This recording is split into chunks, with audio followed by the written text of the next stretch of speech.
Hey everyone, you're listening to the official podcast of 4PlayerNetwork.com. Check us out at that address for everything you need to know about our community, monthly giveaways, and nightly live streams. You can even support us on Patreon at patreon.com/4Player. And last but not least, you can catch the live recordings of these podcasts every single Thursday night on our Twitch channel. We hope to see you there. Enjoy.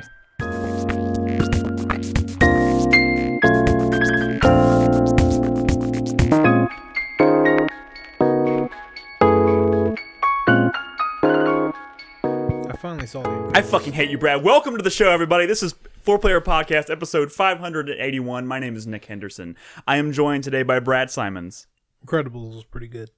Nolan Hedstrom. How's it going, everybody? Christopher Guthridge. It was alright. And Christopher Davis. Hello. Wait, was he even... Try that again. Hello. Thank you. Welcome back to the show, everybody. This is our first regular show we've had in a couple weeks. Last week we did our live commentary of the Video Game Awards, so check that out. It's available on 4PlayerNetwork.com. A lot of big announcements. We're not going to talk about any of those tonight because we talked about them last week, so check that out. But we have a lot of stuff to talk about tonight. There's a lot of shit we've been playing. We're getting towards the end of the year, and I think everyone's plate's kind of full, right? Just a bit. Yeah, so we have a lot of stuff to talk about. We'll talk a little bit. I would say, Nick, it's less of a plate and more of a platter at this point. It's getting... A buffet. Yeah. It's getting pretty ridiculous at this point. But yeah, we played a little bit of Super Smash before the show, which is great. So we'll talk about that here in a few minutes, as well as the Devil May Cry 5 demo. But of course, before we do all that, I want to remind everybody out there that a couple things. One, if you're listening and you're not a part of our Discord, please jump in there. It's a great place to be and hang out and talk about video games and movies and all that good shit. You can find us at discord.gg/4player. We are also, as far as Patreon goes, working towards our next goal. We're trying to get headphones, guys. Headphones that'll help us kind of keep track of the podcast audio while we're recording it. But we have a little ways to go, so if you want to help us out, that's probably the best way you can support us on Patreon at patreon.com/4player, so check that out. But we have a lot of ground to cover tonight, so I'm going to get kind of straight to the nitty-gritty. Let's read some feedback. And I'm not going to... So we didn't really have a lot of feedback from last week's show because it was a really short show. In fact, I released it as a 4Player Plus. So I'm going to read feedback from our last regular show from 2 weeks ago. Our first comment comes from Tobley. He says... I feel like making an objection to Brad's Hitman desires. He seems to want a Hitman game that caters mostly... Oh my god, what are you doing? Brad seems to want a Hitman game that caters mostly to the hardcore fans, and you can't do that now with a franchise like Hitman. Since it's not a super strong brand, you can't focus exclusively on Brad and the 4 other hardcore Hitman fans out there. It's the dumbest thing I've ever heard. Hold your retort, Brad. The games have a hard enough time making headway while catering to a larger audience. I played through Hitman 2016, and it's the only Hitman game I have played. It might have been a bit too catered to more casual players, but I found Brad's ideas to be more off-putting. All right, go, Brad. He's just wrong. I mean, Blood Money sold a lot better than fucking Hitman 2016. Did it? Yeah. I mean, all the old ones did. That was back when the series was fucking popular. It wasn't till, Absolution where sales started to kind of... And that was the first one in the series where they really started to experiment with it to the detriment of the franchise, I feel like, right? Wasn't that... Yeah. And this, it only makes sense if you're saying, like, these sold way better, but, like, I definitely don't think they do. Yeah. Like, listen... What needed to be done is what they did do, and that's make the controls, like, way better, way more. It's way easier to just, like, interact with the world, to target enemies, to kill enemies. That was what was fucking hard about the old games. Not the lack of hand-holding, because it's all about freedom. You don't need your handheld because you could do whatever the fuck you want. It was the controls that were fucked. They fixed that. Those were pretty fucked. They didn't need all the fucking baby hand-holding stuff, at least not on by default. And that was what I was getting at. They were definitely pretty fucked. Drew327 says, Brad mentioned The Hunter. I don't remember the context of that, that you did mention it. I remember Gamers with Jobs talking about it back then, and I gave it... Oh, that's when we were talking about hunting in Red Dead and how you said there should be like a sim... I learned about it from Gamers with Jobs. Oh, look at that. He said it was definitely slow and difficult. I saw a deer a couple of times and could never get a clear shot in a couple of hours of trying. That's real fucking hunting. Yeah, see, that sounds just like Oh, you some sort of wuss, Nick? Yes, absolutely. When it comes to that, I don't want to. That doesn't sound like a hunting game I want to People play. used to do that shit with muskets, Nick. Oh God, that sounds awful. You know what? The reason I love hunting in Red Dead is because it is just it's an aside. It's a thing you can do. It is not super frustrating, and it's fun, and you can just kind of get lost in it. And when you get bored of it, you can just go back to doing everything else that there is to do in Red Dead. So, anyways, but yeah, that was The Hunter. If you're curious, if you want to play like a hardcore hunting sim. Grab a Beer says, I think having a toggle for Red Dead Redemption 2's animations would break immersion. We were talking about accessibility options and whatnot for Red Dead 2. Specifically in terms of like being able to choose between having a loadout and not having a loadout when you got off your horse. But he says, I think the perfect balance would be having players look for rare materials. To, for example, upgrade your knife to skin animals more quickly. I think materials also. Brad, Yeah. did you know that Hitman Absolution sold 3.6 million copies, and Hitman Blood Money sold 2.1? Yeah, but see, the thing with sales is Oh shit. people always buy the next one, but when that one is shitty, it's the following one that suffers. Hitman 2 sold 3.7 million. That's still more than 2.1. Wait, Oh, Hitman man. 2? Yeah. This new one? No. No, the original Hitman 2. Yeah, that's the most popular, I think. I mean, that was when, I guess the series... More than Blood Money? Well, Blood Money... Well, I don't know. That one's on multiple platforms. It was According to Steam cross-gen. Spy, Hitman 2016 sold 600,000 copies. Jesus. Wait, Hitman 2016? That's according to this. That can't be right. Well, that's Steam, not including consoles. Okay, gotcha.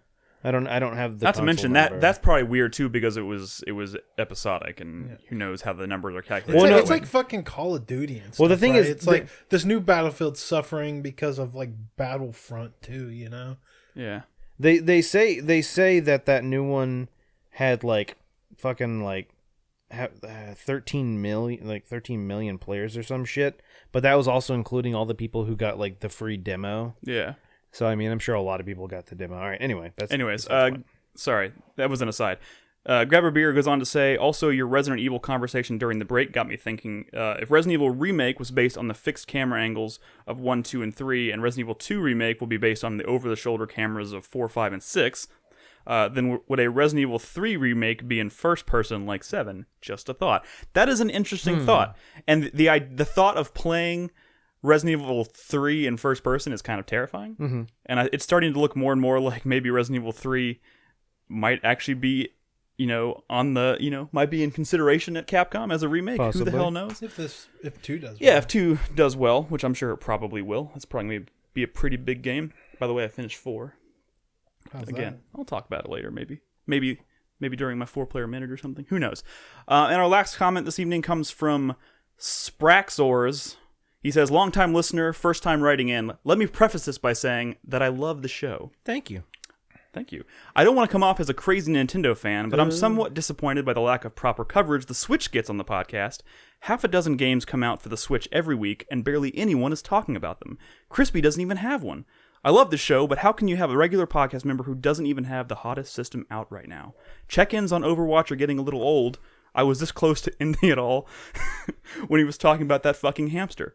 I'm only half serious. Thanks for the shows and keep up the great work. It is really The robot was called Hamster or something. Crispy, hold on a second. It is crazy that this comes feel up. really attacked right I now. know. It is Because I don't even talk about Overwatch that much. This is just slander, and this is character defamation, and it's perpetuated by people like Brad, who just assert that I only play Overwatch and Rocket League. And It is so funny that this comes up on the podcast tonight. Because I wanted to give this to you, Crispy. that is something I would say. We usually do a gift exchange on the podcast, but we're going to do it a little bit early this year. I do talk shit about Overwatch. I wonder who wrote that comment. What is it, Crispy? Man, fuck you. a Nintendo Switch Oh my with God! the colored Joy-Cons like I wanted. Yes. Merry Christmas, Crispy. Yeah, guys. That is an early Christmas gift You know what, Crispy? from everyone here on the show. at least this console won't be useless in like 6 months. Hey, You never know. You never know. actually, it's in the news that next fall You is guys, probably when they're going to be doing a revision. I'm gonna hug all three of you. Get up. Well, it's Four. more than This is a podcast. Okay. Okay, this is great. Okay, Crispy's hugging Nick And currently, just so you know, too, patting him on the back a little bit.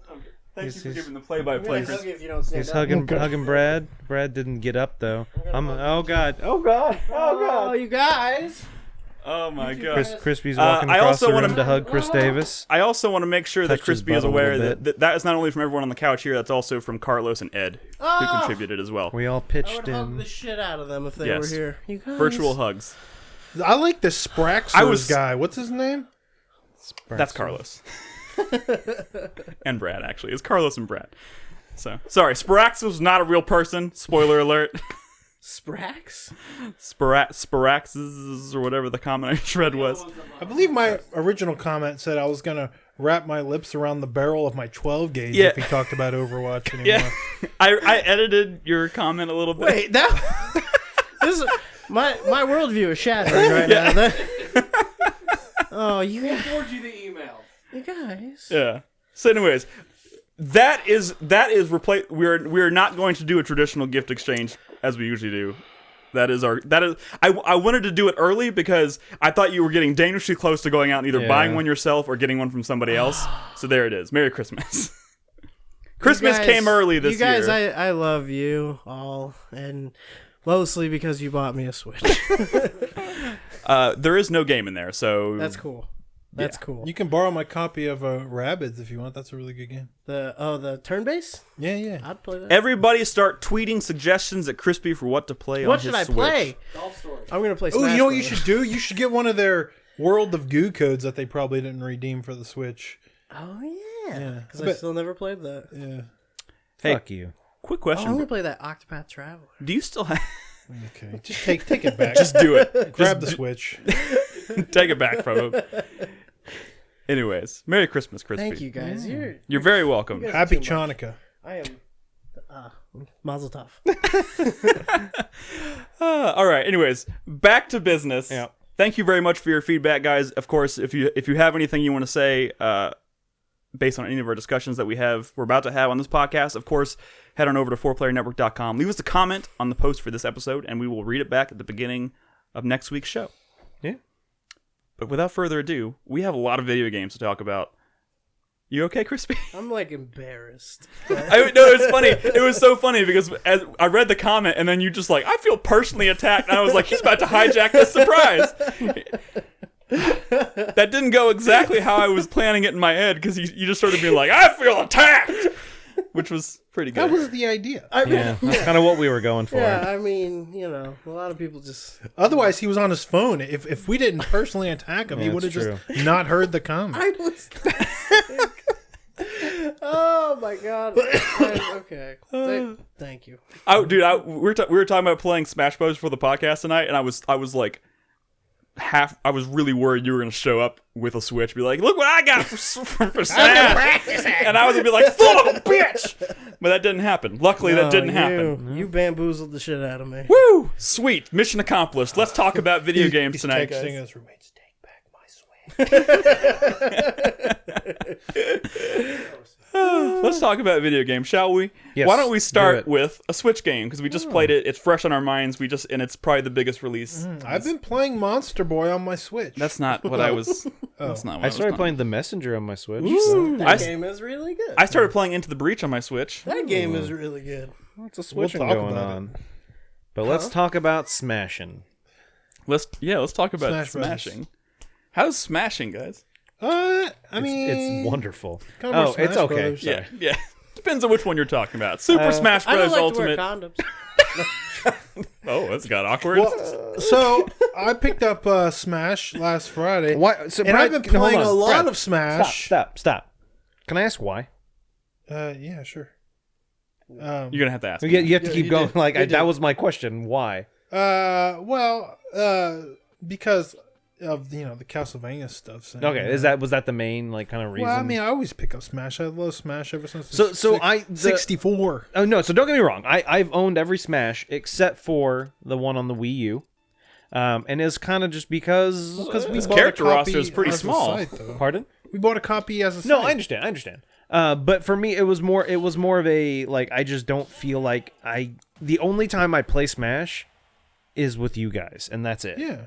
And so it's just more of like I don't play with other friends. Lies and slander, Nolan. You destroyed us all. I gotta talk about this because I only do this. Oh, I'm sorry. You talk about it. Then.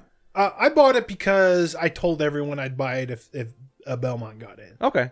And because I like Smash Agents. Yeah. So these are spirits, right? Mm-hmm.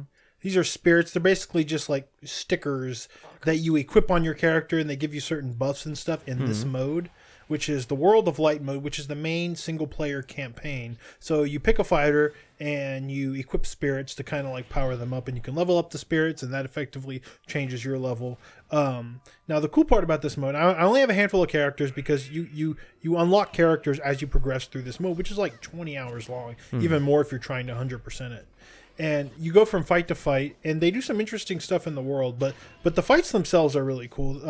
We've talked about it before, but these spirit battles, you're basically fighting characters that aren't represented in Smash. The more fringe characters that are represented as these spirits, and what they try to do is they try to simulate the spirit of that character, if you will, with certain like certain fighters with maybe a certain outfit or a certain stage effect. Is that a Fatal Frame stage? Or might have a certain item. So, no, this is not a Fatal Frame stage, but I'm glad you asked. The spirit is actually a Fatal Frame character, and to simulate that, it picks Luigi's Haunted House level. There's an example. And you also, they always have the Fatal Frame assist out. It's constantly taking pictures. Interesting. Now, that's a spirit that actually has an assist. Most of them don't. But let me give you an example. I fought the spirit of like Otacon from Metal Gear Solid, and his fight was a giant Rob the Robot that had like armor, so you couldn't like knock it away, and Dr. Mario, who was constantly running away behind the giant Rob. And that was the spirit of Otacon. Yeah. That's pretty cool. Yeah, so all these battles have cool special conditions like that, or you'll see, sometimes it's just outfits, but sometimes they're really fucking clever. And that's another reason why I wanted to try this mode, because buy this game is because I don't have time to like really play fighting games competitively anymore, like I did fucking 2 decades ago, right? So I typically only like to pick up or even try out a fighting game if it has good single player content. That's why I tried like Soul Calibur. That's why I play like NetherRealms games, because they have good single players. And this one sounded like a really good single player mode because that's really cool, right? And most of it is cool, but I do have a small problem with it. That's that you level up the spirits, and they also have like a kind of a weapons triangle where some spirits are automatically better against others. Like they're just like a power, like a power, speed, like skill. Yeah, power, speed, and skill, right? So you go into these fights, and if you have the wrong spirit equipped, you might be at a disadvantage. Or if your spirit is too low level, you might be at a disadvantage. So you might come across a Link fight, or come across a fight that's just like impossible to win. Like you're not even doing that much damage to it. It's doing insane damage to you. And it's impossible to win unless you have like an appropriately leveled spirit and with like an appropriate like attack type. Sure. Yeah. So they expect you to grind or something? No, it's not hard to grind. They give you a lot of stuff to like level up. There's even a skill tree. But you can't ignore those systems to be successful. And I kind of wish that I wish they didn't have those artificial level differences that were making like battles harder. You know what I mean? Because they have enough of a cool idea with just the stuff on the map and then the actual creative stuff in battles. Like here is just this is supposed to be the 2 Nook kids, right? So it's just the villager from Animal Crossing wearing the Tanuki suit, right? Yeah. From Mario, because like, hey, they're fucking the raccoons. Raccoons, right? So it's like, yeah, that's all they need, right? Makes sense. It's cool. And I think that's all they really needed. They do some cool stuff in the world, too. Like, I heard about this Street Fighter part of the map, right? Where you fight all the spirits of the Street Fighter characters. And it's like the map of the USA. Or not the USA, the world. And you're going around, like, to Japan, you know? And each of those fights, they disable your double jump. So, and it's just one-on-one fight with these characters. So it feels like a fighting game, it feels like a very different game. So they have these twists that are actually really, really clever. I just wish they didn't have this strange, like kind of RPG system. Almost feels like it's shoehorned in to give the spirits maybe more meaning, so you have something to do, like level them up and whatnot. So is this mode kind of what you've been playing the most of on this game? Well, at first it was, right? Because I was like, I'm just going to unlock all the characters through this cool single player mode. But So like, that's- some of is the that- battles got that's one way to do it. Okay. But some of these battles got really fucking hard. It was just too time consuming. So I was like, fuck it, I'll just grind it out like kind of the old school way of just doing arcade mode over and over again to get characters. And it kind of had an exploit where you could turn the game off and on again, and it would reset that 10-minute timer before a new challenger would even appear. Yeah. So what it does is it tracks like all these different like things in the game, like it like how long has he jumped in battle, how many times has he jumped in battle, like how many times, how far has he ran, all these like hidden statistics that determine like, okay, well he hit this statistic and this statistic and this statistic, that means 3 random fighters will spawn, right? And then if you keep turning it on and off, since I played enough of the World of Light, I hit so many of these statistics that I was able to just turn it on and off until I got like all the characters. You know what I mean? So basically, the more you play the game, the quicker they'll start to spawn. And I eventually got them on. That's the majority of what I've been doing. I haven't played against a human until you guys. I heard the online is a fucking mess. I didn't even try. I did order a LAN adapter, but I didn't have it for Friday when I played a bunch of this game, so I haven't been able to try the online. And honestly, I was kind of excited at first, and they do some really cool shit. Like this is classic mode with Simon Belmont, right? I already went through it as Richter. Sure. But the thing is, like they don't just do like random battles. They do their best to like simulate battles that make sense for like game. Simon Belmont, right? Like you're fighting at all these dark, like this is the actual Castlevania stage, but then I go to like the roof of Luigi's Mansion. I do all these cool like dark themed stages, and I'm fighting a lot of monster enemies and stuff, right? One stage I fight Pit and Bayonetta with wings, and it's like, oh, like that's kind of like some shit that Simon Belmont would fight, right? It's in front of the moon, right? And her stage, and Bayonetta's stage, and it's like keeping with his past. Yeah, and then you get to the final boss, and they actually have a Dracula boss in there who's doing his moves from the various Dracula, and they were able to even find, transforms and stuff. And they were able to find like combinations and like that for like every character to like capture the spirit. No, only some of them. Some of them just fight the master hand at the end, but all of them try to do some like pretty clever stuff as far as like from match to match. Yeah. But as far as final bosses, like you fight like Big Ganon. Yeah. If you're like playing a Zelda character and stuff like that, or you'll fight some of the bigger, some of these bigger bosses that I think have been in maybe Smash before. Yeah. Like I think Ganon was in the previous one, but it's well done. It's well done. So I've been playing some of that, and I've been, just unlocking characters, and I finally unlocked them all, and it was very time consuming. Some people have been complaining that is Ridley wearing a Tanuki hat? Yeah. What the fuck? That's so weird. Some of the people have been complaining that it's so time consuming, and some of as you unlock more of the AI for the new challenge for the challengers becomes harder. Yeah. So some people have just been really struggling to get some of their favorite characters. That's what I've been hearing, is that like they're just a fucking it's brutal. Monster. Like I can see little kids get the game like, oh, King K. Rool, he's so cool. Although I don't think a kid would know who King K. Rool is. But whatever, right? They see these new characters like the fucking wrestling Pokemon, right? Yeah. But you have to play for hours maybe to get him, and it's like that's weird. I like the idea of unlocking characters because it gives me something to do in a single player context. But some people who just want to play with their friends, when you start the game, it only has the original 8 characters from the 64 version. Holy shit! Of Smash. Yeah. So That's like crazy. Pikachu and Samus and no one else and all that. It's crazy. Not even Ness. Did they bring back the like amiibo shit? There is some amiibo stuff, but I don't really know what it does. I got all my amiibos because I like using Ike, and I thought like, oh, maybe I could unlock Ike without doing all the bullshit since I have the amiibo. But no, I don't even know understand in the why Wii U not. version they had like the amiibo and you could train them, and the more you Right. played with them, they're that's kind of what smarter. spirits do now, and I think the amiibos do some of that stuff. Like I think they'll unlock the spirit of that amiibo because all the characters have spirits, even the playable ones. Yeah. So, but it's not much beyond that. I have a couple Okay. questions. Yeah. Specifically related to Brad's, leading up to the release of this game.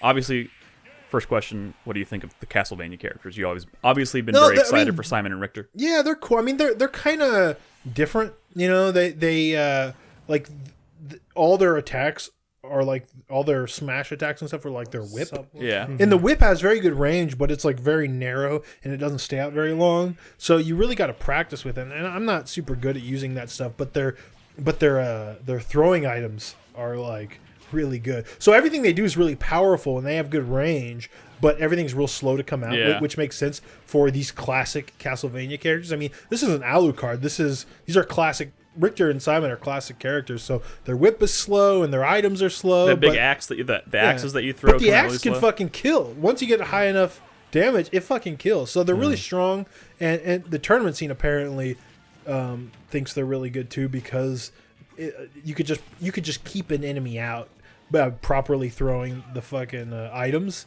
the sub weapons, and people just can't get in on these Belmonts. Yeah, I mean, they're a little hard to use for me, but Richter is the last character I played as when we were playing, and although I am obviously not a great Smash Brothers player, like I was really enjoying using them for They're that one fun. match. Yeah, they're definitely fun. They're very, very mobile and they move around pretty They've got quickly a and whatnot. diverse skill set. Yeah, absolutely. Second question for you, Brad. yeah.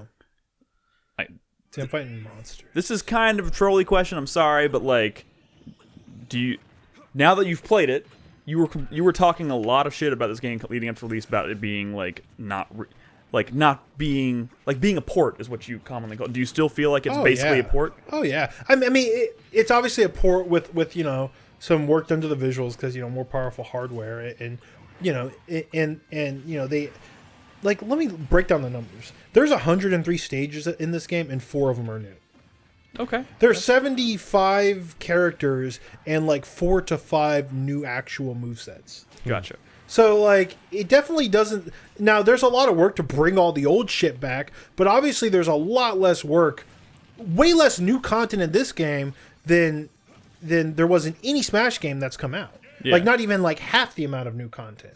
So, that, and, we could have put in the fucking Wii U one, and we picked fucking Mario and Pikachu on a classic stage, and we'd have a hard time really probably telling a difference at a glance, Yeah. Like, it wasn't like that with the other Smash games, I feel like, everything felt way fresher and new in those. Here, it just seems like the ultimate version of Smash Brothers, and if I wish I liked that World of Light mode more, because really, I'm at the point now where it just kind of feels like more Smash, and I am feeling a little regret purchasing it, because it's 65 fucking bucks after tax, and I feel like Like there wasn't enough new content to maybe there's not enough justify new the price. content. They're gonna put out all this DLC, but like season 1 of DLC is already gonna be more new characters than there was in the full base version game, of this yeah. game. If you're not counting Echo Fighters and shit. I feel like the DLC should have been like returning characters. You know what I mean? Like Well, fill out the roster with new shit, and then like introduce like classic characters in DLC or something. I feel like they maybe got that backwards. Well, just personally, no, they do that because people are going to spend money on like these crazier popular franchises like Persona and stuff now, which is what they're going for. And I have a feeling they're going to do like Goku and stuff because that makes money, right? And I think there's rumors about Sora from Kingdom Hearts. Did they have rights to? Never mind. Okay. No, they don't have rights to do Goku, but they can fucking get them. Yeah, I know. You know? Yeah, but they that have would the be money and the weird, clout. right? Yeah. What do you mean that would be weird? There's But I some thought weird the ass. whole thing was that like they were supposed to be primarily video game characters. Yeah, but Goku's a meme, and they're catering to the meme people. That's why fucking Ridley got in this game, not because people love Metroid and Ridley, but it's because it became a meme about him being too large and it being impossible, and everyone's like, we want Ridley, you know? But Sakurai kept saying, no, he's too big. That's why when they finally did the trailer, you know, they were making jokes about him being so large or whatever. You know, it's a fucking meme. Like fucking Daisy has fucking meme people, you know? They did a poll of everyone people wanted in Smash, and outside of fucking Wario, it seems like everyone's gotten in, and I think Wario is going to be like the final like of a DLC season. I'm sorry, Waluigi. Yeah, he's going to get in. And what you're not going to see is somebody like from Advance Wars, because they're not popular. So why would you do him as DLC? So I feel like the only chance we would have had for Andy to get in would have been in a base version of the game. You know what I mean? But they took out. Yeah.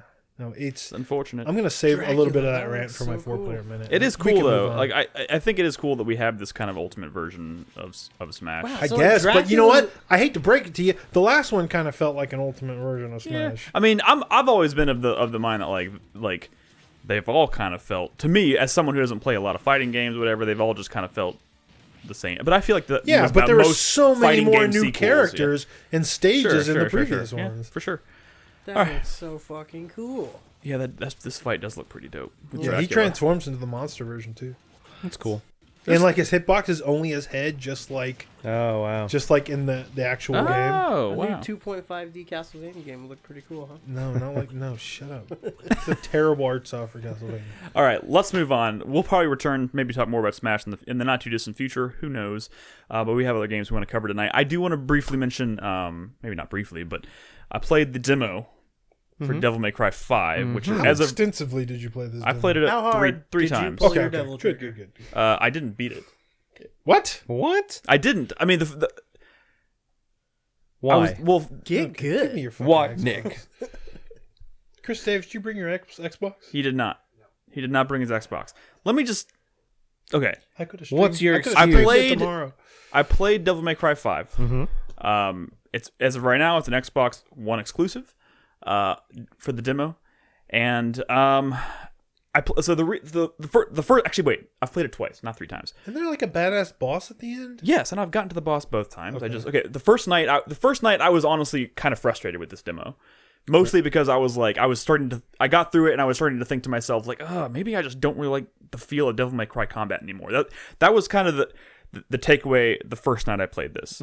I tweeted about it. I played through it. I got the boss down to like, an 1/8 of his health left, and then I just fucking goofed and he hit me and I died. And the stupid thing is, it like doesn't reload the boss. It takes you back to the beginning of the whole fucking demo, and I said, "Fuck this." So I put her down. That sucks. Yeah, weird. Yeah, it's fucking dumb. Is it the big shield dude? This is the exact. If you've been watching any of the Gamescom coverage and whatnot, it's the same demo. It's the Goliath. He puts all the shit in his stomach. Oh, that's not the boss from Gamescom. I mean, that wasn't the. That's the only boss footage I've ever seen.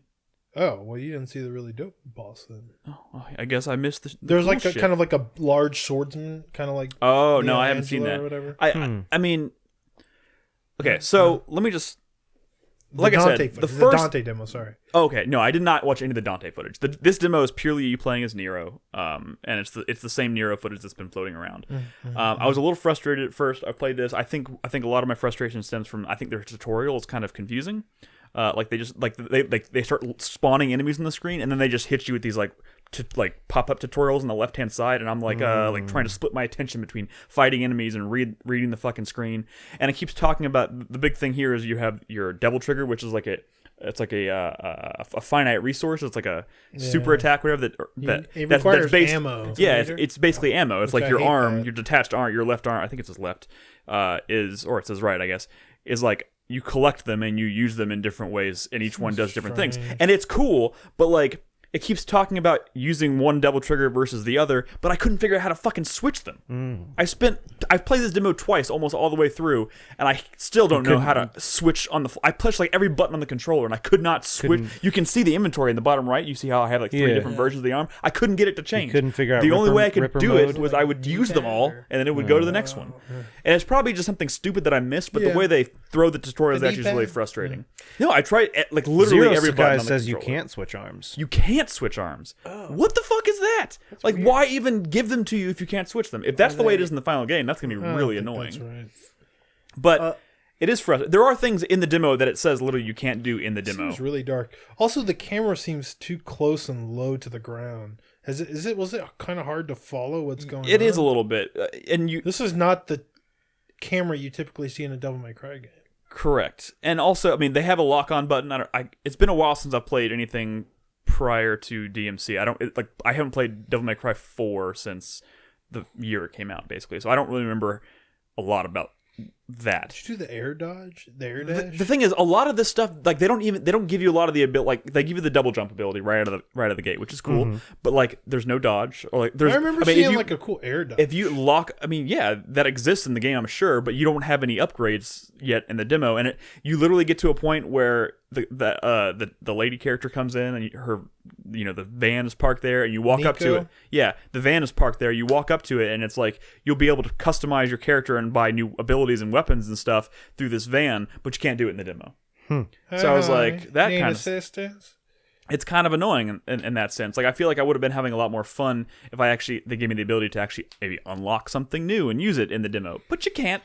And I was really kind of down on Friday when I played this at first because let me get there, because we live in like a post Dark Souls and a post like Bayonetta world, and like this feels really sluggish. Bayonetta did kind of change things. It feels really everything feels super kind of slow and heavy, and like I feel like there's a delay when you hit buttons to attack and stuff. And the first time I played it, I was like, I just don't like the way this feels. And I was thinking, like, I don't think this feels that much different than what I'm used to from classic Devil May Cry. But maybe I just don't really enjoy the way Devil May Cry feels anymore. I played it again today, and I was a little bit rushed because I was trying to record footage. Hence, I was sloppy and I died in the final boss again. But I enjoyed my time with it today more than I did on Friday. It's just got a learning curve. I mean, it's different. It's got a learning curve, but it would feel nice to be able to do those slick, like last second dodges. What are they called? Like witch time. But they don't need to have witch time, but like just being able to like hit a trigger and like roll out of the way would be super awesome. And this one you can only dodge by holding the like right shoulder button, which locks onto him, and then hitting the dash button, and he'll dash away. I got a question. Okay. How was the combat music in the demo? It's all right. I see where you're going with this. I got plenty of A ranks. The music was fine. If that's what you're trying to hint at, you son of a bitch. No, but like he doesn't really get going until S and double S and triple S. But like, here's the thing. I feel like. I mean, I know you can do all that stuff in this demo, but like, I feel like it'd probably be a lot easier to get like higher ranks. Higher ranks if I had more to work with. It was really just shoot your gun, slash a lot, just kick them up in the air, juggle them a little bit, knock them down to the ground. You can grapple with your arm if you have an arm. Like when you run out of the double trigger, your arm is literally gone. There's nothing, like it just stops at your elbow and that's it. But when you have one equipped, you can actually like grapple with them and pull them closer to you, which is pretty cool. How do you get your arm back? Like they're literally just collectibles on the ground. Like enemies will drop them and stuff. You'll see me pick up things. Lame. I don't know. I think this is gonna be one of those situations. I feel like there's another game that I can't remember what it was, but there was something where they had changed something and they made it into a finite resource, and I can't remember what it was, but like everyone was like, "Oh, that was cool." Why? Yeah, like the devil triggers do some cool shit, and you can charge them too. So like you can either shoot out this like quick shock wave. You'll see if we get to it in the footage. You'll see it in a second. But like I do this like charge attack, and the screen goes fucking crazy, and I couldn't even tell what was happening, and I was just thinking to myself, I don't know what this is, but this is fucking awesome. It's in this room. We'll probably get to it in a second. So, but I enjoyed my time with it a lot more today. I tried to let myself. How do you feel about the lip sync and the faces? I didn't see a lot. There wasn't a lot. I mean, I wasn't paying super close attention to it. What I saw was, fine. I really wish I could play this demo on stream. I'm sure it'll come to the PS4 eventually. The other thing that's kind of bothering me about this though, and I was. You just did it. You just did the what? Damn it, air dodge.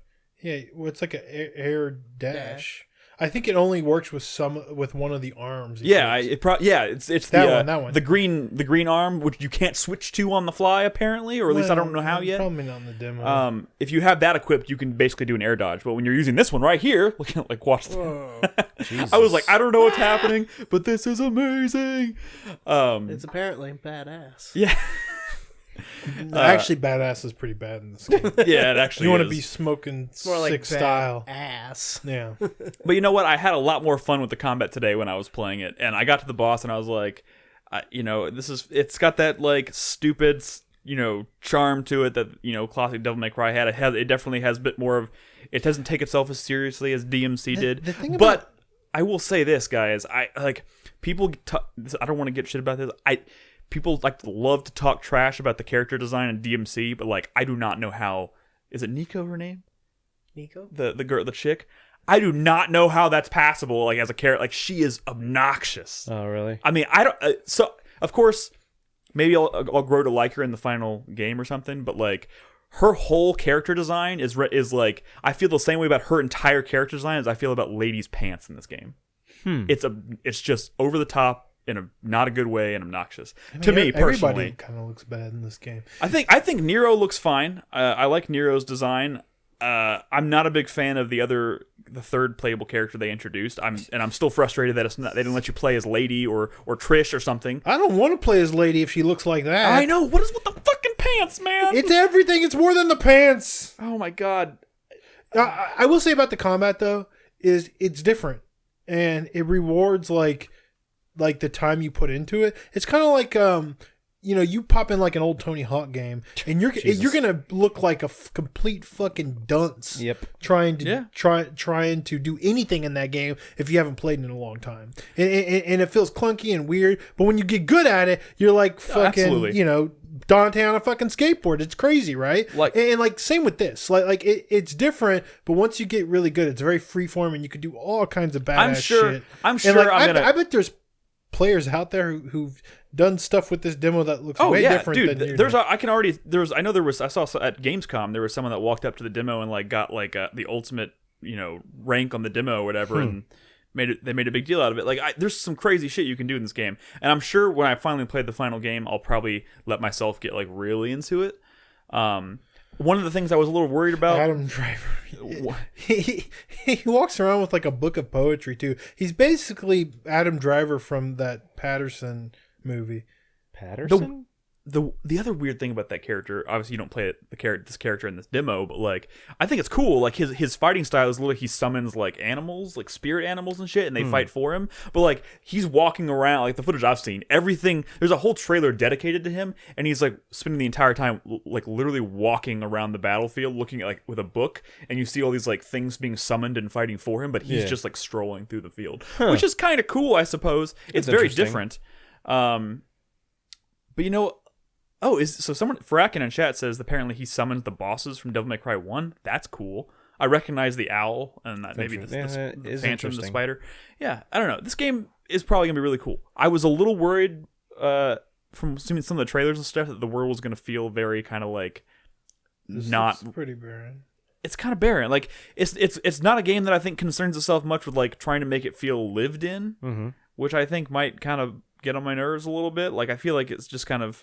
This stuff looks better than that Dante demo. The Dante demo looked super nothing. But and I think DMC did a pretty good job of distracting you from like by like distorting the world around you and stuff. And then this just honestly, I think level design has been bad in Devil May Cry since. With the exception of that first game, where it was kind of cool. Like, there's a few points in the demo where I kind of like broke off the path and I found like a hallway with like an item in it, and I was like, "Oh, cool, exploration." Then I was like, "Oh, I guess this is it." And then I just doubled back. Is the character you hate, Nick? Yeah, I can't stand her. Why do you hate her? Her accent, the way she looks, just the way she. What about the way she looks bothers you most? Is it her gender or her race that you dislike more? Fuck you, Chris. She a little too brown for you, Nick? What? She's not brown at all. What are you talking about? Ooh, not brown enough? Yes, Nolan. Yes, it's literally just I find her character design ultimately to be just kind of obnoxious. I hope she grows on me. I really do. Her tats. Her dope ink. When she talks, man, it drives me crazy. Like it's like she's like a caricature of just someone with like a deep Southern drawl. Like it's. What do people call tattoos these days? Like the cool slang for tattoos? Oh, they call them tattoos. No. There's got to be some cool like. For a while, people were calling it ink. You're right. I love this cutscene, by the way. My tattoo artist roommate calls them tattoos. Shut up. Ink. No, they gotta have something. I'm pretty new. sure they would laugh at you. There's gotta If be you called it something. Brad, you do realize only like old people ask, "What do the youngins call this?" You know, that's what you're doing right now. I'm doing that literally on purpose. It's not a tattoo. It's a tattoo. I couldn't tell. I thought maybe you were just showing your age. I think we should come up with a new name for tattoos. Scarecrow got it. Tatas? Yeah. I'll take It's it. been too long. Tatties. Anyways, Tatties? this is the big boss. We don't need to watch it. That's kind of all I have to say about it right now. I am more optimistic today than I was on Friday when I first played it. And I'm definitely obviously going to play it when it comes out because I do love Devil May Cry. And like I was watching this shit where he's like toying with the boss, whatever, and jumping around. I was like, this is so fucking anime. But then I was thinking like, this game looks really good, like from a technical standpoint. And I'm just sitting here thinking about like, this game is probably gonna go over, like get over the top, batshit crazy. And like this is a game where I feel like that makes total sense and it's cool. Yeah. I love it. That's true. That is not how I feel about Resident Evil. I love it in Devil May Cry though. How about skirrels? What? Skin murals? Skirrels? Skirrels? Well, they're not all murals. Skirrels? Yeah, I'm with Zero Skies. It's called art. Art. Flesh color. Flesh art. Skin art. Flesh instead art. of Yo, let me spin see art. that flesh art. Show me your flesh. Show me your sick Yeah, flesh it'd be art. something like that. You Show gotta me be the like- art of your flesh. Anyways, let's move on. Stains! Oh, that's pretty good. Got any stains? Stains? No Yeah. way. Yeah, I like it. I like think it. I think the In your green goddamn pants. just came up with something good. Yeah. And people were calling it ink for a while. Yo, dog, let me see your ink. I don't think anyone ever said that. No, people did. The Ink Master. Stains. Is that from a reality TV show? That is the name of a. Yeah, but like the show. tattoo artists who go on reality TV shows are like the laughing I don't think they stock of call the them tattoo reality world. TV anymore. I mean, I think there's a Good. different- It's not reality. It shouldn't be called reality. No, TV. I'm saying the competition shows. I think it's called something different now. ENG. Something like that. Let's move on. Yep. We have so. Talk about that. Let's talk about Monster Boy. Fleshy stains. Brad, I do want to hear your Flesh thoughts on Flash. Monster Boy Monster Boy. Well, that's good. You want to hear them because I'm about to give them. because I've actually been wanting to play this. Deliver them. so- Monster please. Boy in the Cursed Kingdom. Monster Boy. So I first played Monster Boy in the Cursed Kingdom, a demo, At PAX was it South. that or was it Wonder Boy in the Dragon Trap? 2016. Was it Damn. Monster Boy or was it Wonder Boy? Wonder Boy. Wonder Boy. This Wait, is Monster Monster- Boy. So Hold a on. lot of people are confused. You're Let me see thinking the- of the Tenacious D song. Show me the footage, Brad. Show me the footage, and I'll let the you footage know. doesn't look that different. Let me go back. Let me explain. Do you There was a game that transform came into out. animals? You do that in all. Listen. A couple of years ago, a remake of Wonder Boy 3 came out called Wonder Boy and like the Dragon's Trap. That was a remake. It had a similar kind of hand-drawn art style. Actually, I like the art style. in the I other one remember better. the demo. That was it. The Yes. one we played. Oh Yes, my God. that one was a remake of an old series. Wonder Boy goes all the way back to the fucking 80s. It was also called Monster World at one point. Yes. So Monster World, Wonder Boy, it's all the same shit. Now this game is a kickstarted spiritual successor called not Wonder Boy, not Monster World, but Monster Boy. Now it has one of the original designers of that series, but it's a brand new game. It has a lot of veteran composers and stuff too, but it is a new game. Now those old games are real short. Dragon's Trap was real short. This is a big meaty new Metroidvania side-scrolling action RPG. Back when Wonder Boy came out, they didn't call them Metroidvanias. They just called them platformers. But it was open-ended, and it had RPG systems, like you level up like a Zelda game, right? So you do that in this. But at a glance, this looks like a Metroidvania because I guess that's kind of what it is. That's what we call this genre. Now, you play as a boy who can turn into various monsters. In fact, he loses the ability to be a boy, and he can only turn into monsters. And as I progress through the game, I get more monster forms, and they all have different abilities. Like I have the ability to turn into the snake who can climb on these grassy walls. He can spit acid. He can whip with his tail. And I just got an ability to dash with them. You get various abilities with each of your monster forms. This pig form is the first one you get. He has an attack that's just like a poke. He has like no range on his fucking attacks. He's fucking terrible. But he can butt stomp. He can he has the ability to acquire spells, which you see me throwing around these tornadoes and stuff. and those are kind of like resources that you have to kind of regain and whatnot. He also has the ability to kind of sniff because he's a pig, and he can find like hidden chests and platforms and stuff. So that's kind of his main thing. And after I beat this boss, which I didn't know, it was the kind of situation where I sit down to record footage and I'm like, God damn it, I just got to a boss and I have to fight this fucking boss. And this game can actually be quite difficult at times, which is one of the reasons I like it, because it has this cartoony art style. You think that this game would just be like kind of like this easy cakewalk, right? But this is a spiritual successor to a series from like the 80s and 90s, and because of that, it's appropriately hard. Now, maybe not as hard as those old games, but I was surprised by how much challenge there was just in not just bosses, but platforming, kind of moment to moment combat, and which is challenging and really good. That's kind of what I'm finding surprising about this game. It's sort of like stealth good. Like, it's like secretly good. Like, it's the kind of thing where you start off and it's really simple. It looks nice, and you think it's just going to be kind of easy, but nice and pretty. But it's actually surprisingly well designed. Like there's a lot of puzzles. There's a lot of tricky platforming sequences. You get a lot of abilities. There's equipment and stuff. Like, you're buying new like armor and shields and swords and weapons and all that stuff. And like there's like a lot of tricky platforming challenges that use your various abilities and stuff. I'm fighting a boss right now where he eats you and you go inside of him, and it's like a little platforming challenge as you try to get up to his heart. And you give him heartburn, and then he coughs you up. Heartburn. And when I kill this boss, I'm going to get another monster form, which is a frog.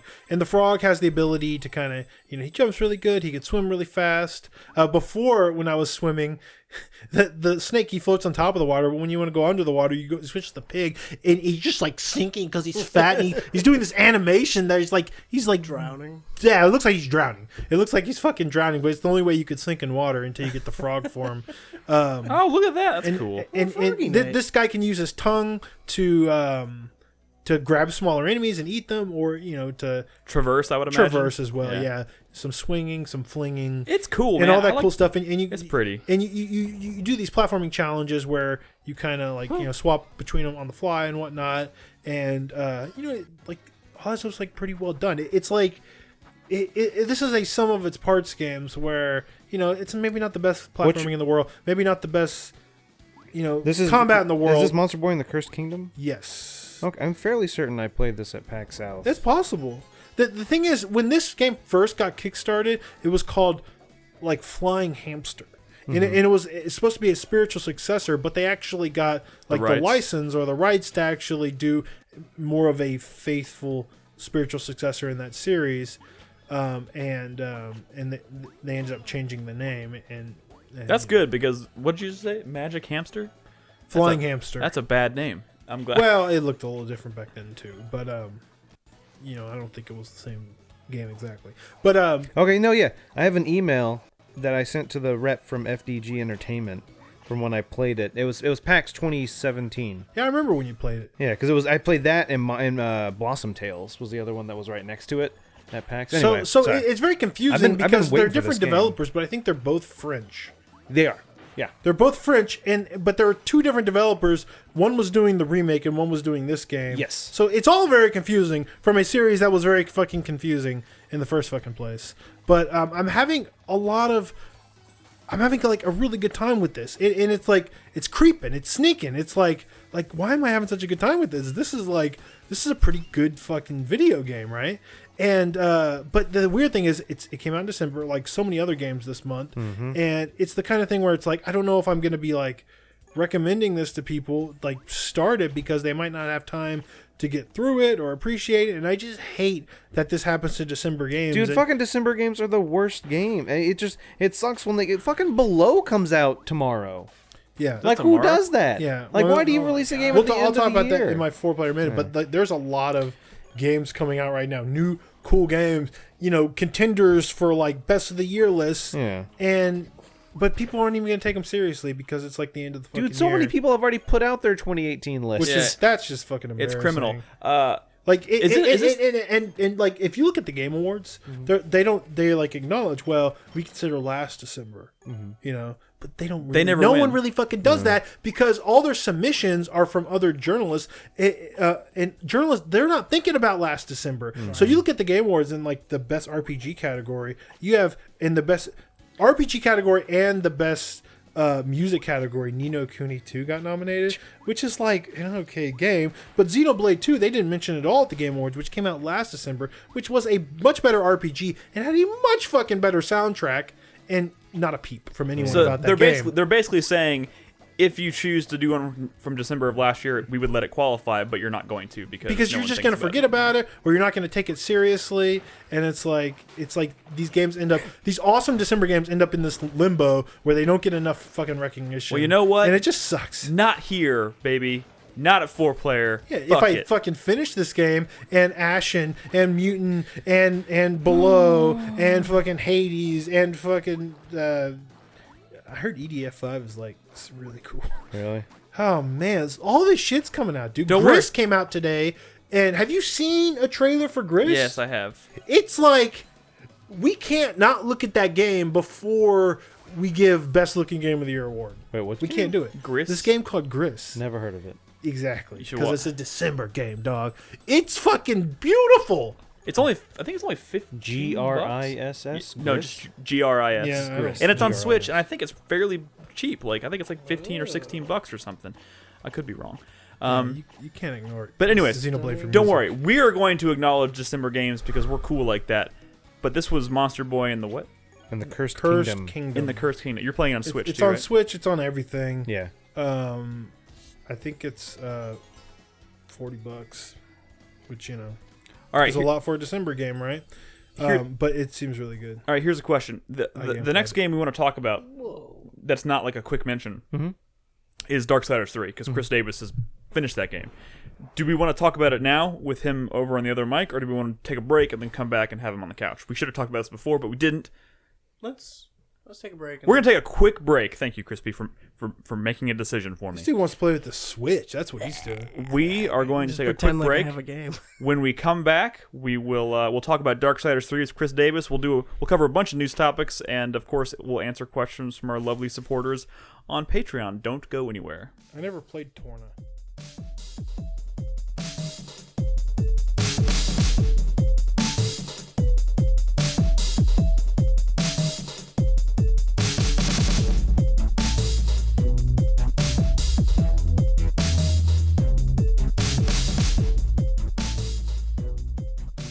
There are so many games. I'm so hype. My There's God, so many January? games. Dude, I'm excited about the games that I'm just behind on that I'm gonna be finding. much. There's It's too not- much. Like we think that a new year is coming, but it's not a new year. It's just a couple of weeks, and all of a sudden it's January. It's just the next day, and it doesn't stop. Resident Evil's coming out. Kingdom Hearts is coming out. That Vesperia remake, people, you should buy that. Ace Combat 7, Metro Ace Exodus, Combat 7. Like Metro got moved up a week. Yes. all that. English Remastered. Jesus. Yeah, dude. There's so many games, but A new Trials. guys, fucking, I'm like Trials. like Obra Dinn, Dusk, Ashen. So much. Anthem. Oh my god, I'm so excited. Let's move on. We got a lot of stuff to talk about. We have Chris Davis on the couch. Hello. Because Chris Davis played that game that's also sitting on my shelf, taunting me. That I've been thinking about trying as well.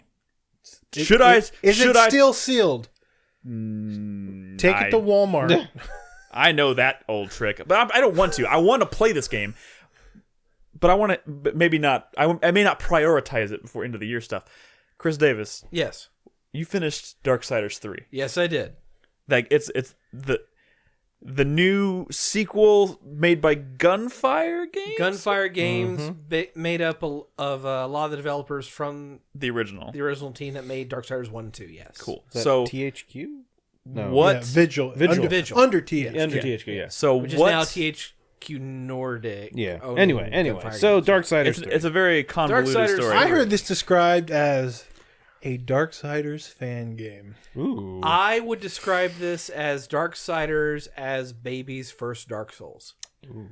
So here's the thing. That's what Ashen We were is. talking about that during the break, and I said Darksiders doesn't have the one thing that makes Dark Souls, which is dying and losing your experience and then going back to get it. It doesn't have that, right? And Chris Davis was like, Yeah, it does. It does. Wait, really? Yeah, Chris, dude, would you roll the footage, please? it is. Do you know what I heard? Oh, this is even a more savage burn. I heard this isn't a Dark Souls clone; it's a Lords of the Fallen clone. Ooh. Anyways, let's does not not let's sound not bueno. focus on comparing. Sorry. Okay, here's the thing. It's a little rude. Dark Souls since its inception, or sorry, I didn't mean to start by making a comparison.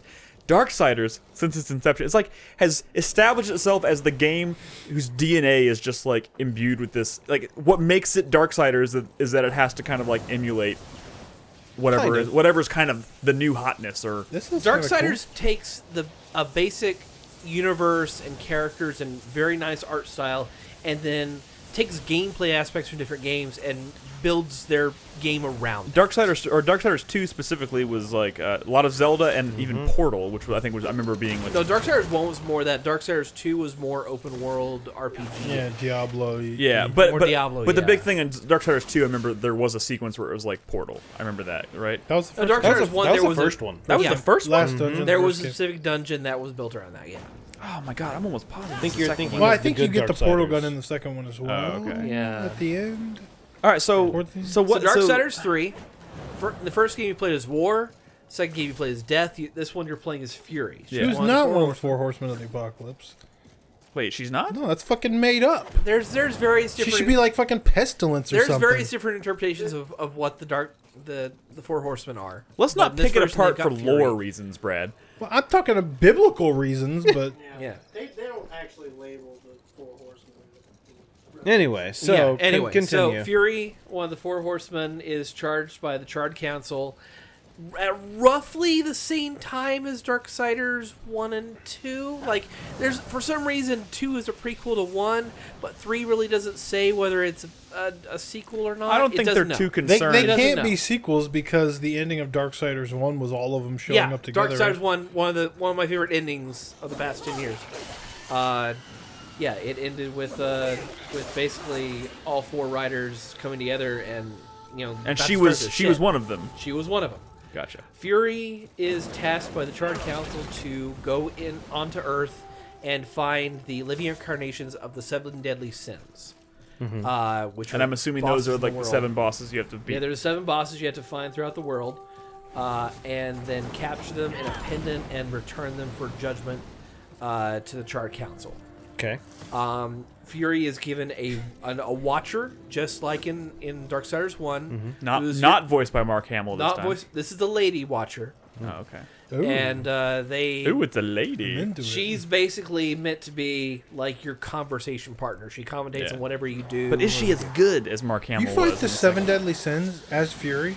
Yes. So you fight Wrath as Fury? Is it just a bunch of yelling? Furious yelling. I mean, they're both yelling. That's pretty good. Wait, are the bosses there's- ladies? Some are ladies. Was Well, was Wrath a lady? No, I remember Wrath seeing- was a guy. I remember seeing one of the bosses being. This looks cool. Lust, envy, and pride are ladies. Those all make sense. Okay, cool. Platforming. So tell us about like So the world design and like the world design is, and a lot of this game is very, very Dark Souls. It is if you see it, you can go there kind of level design, with linear pathing, but also a bunch of different like hidden side paths and ways to get up to nooks and crannies that you have to go searching for and have to have an ability to access. Sure. So when you're playing the game, and a this, Metroid game. you have to realize this footage is 14 and a half hours in. It's right before the final boss fight. So I've unlocked Oh, all... so this is shorter than that last game. Well, this is... this isn't an open world RPG that's as long as Darksiders 2. I think I spent about 25 hours in Darksiders 2. I don't think it's that much shorter. Yeah, this is right before. So I have all 4 of the final powers.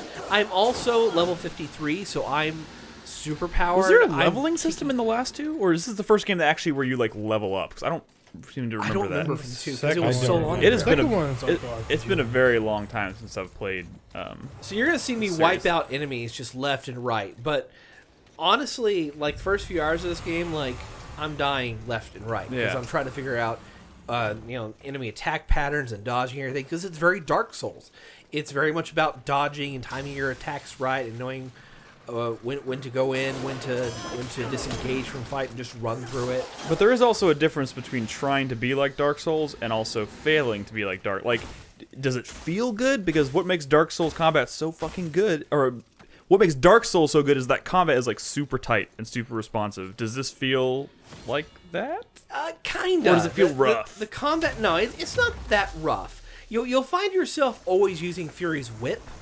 I'll get to that in a second. You'll always find yourself using Fury's Whip for like 95% of the combat. Why? What's wrong with the other weapons? The hollow abilities, the 4 abilities that you can get, they're more for like exploration and progression. They're not really used that much in combat, even though they have their own combo skill list and things you can do to fight enemies.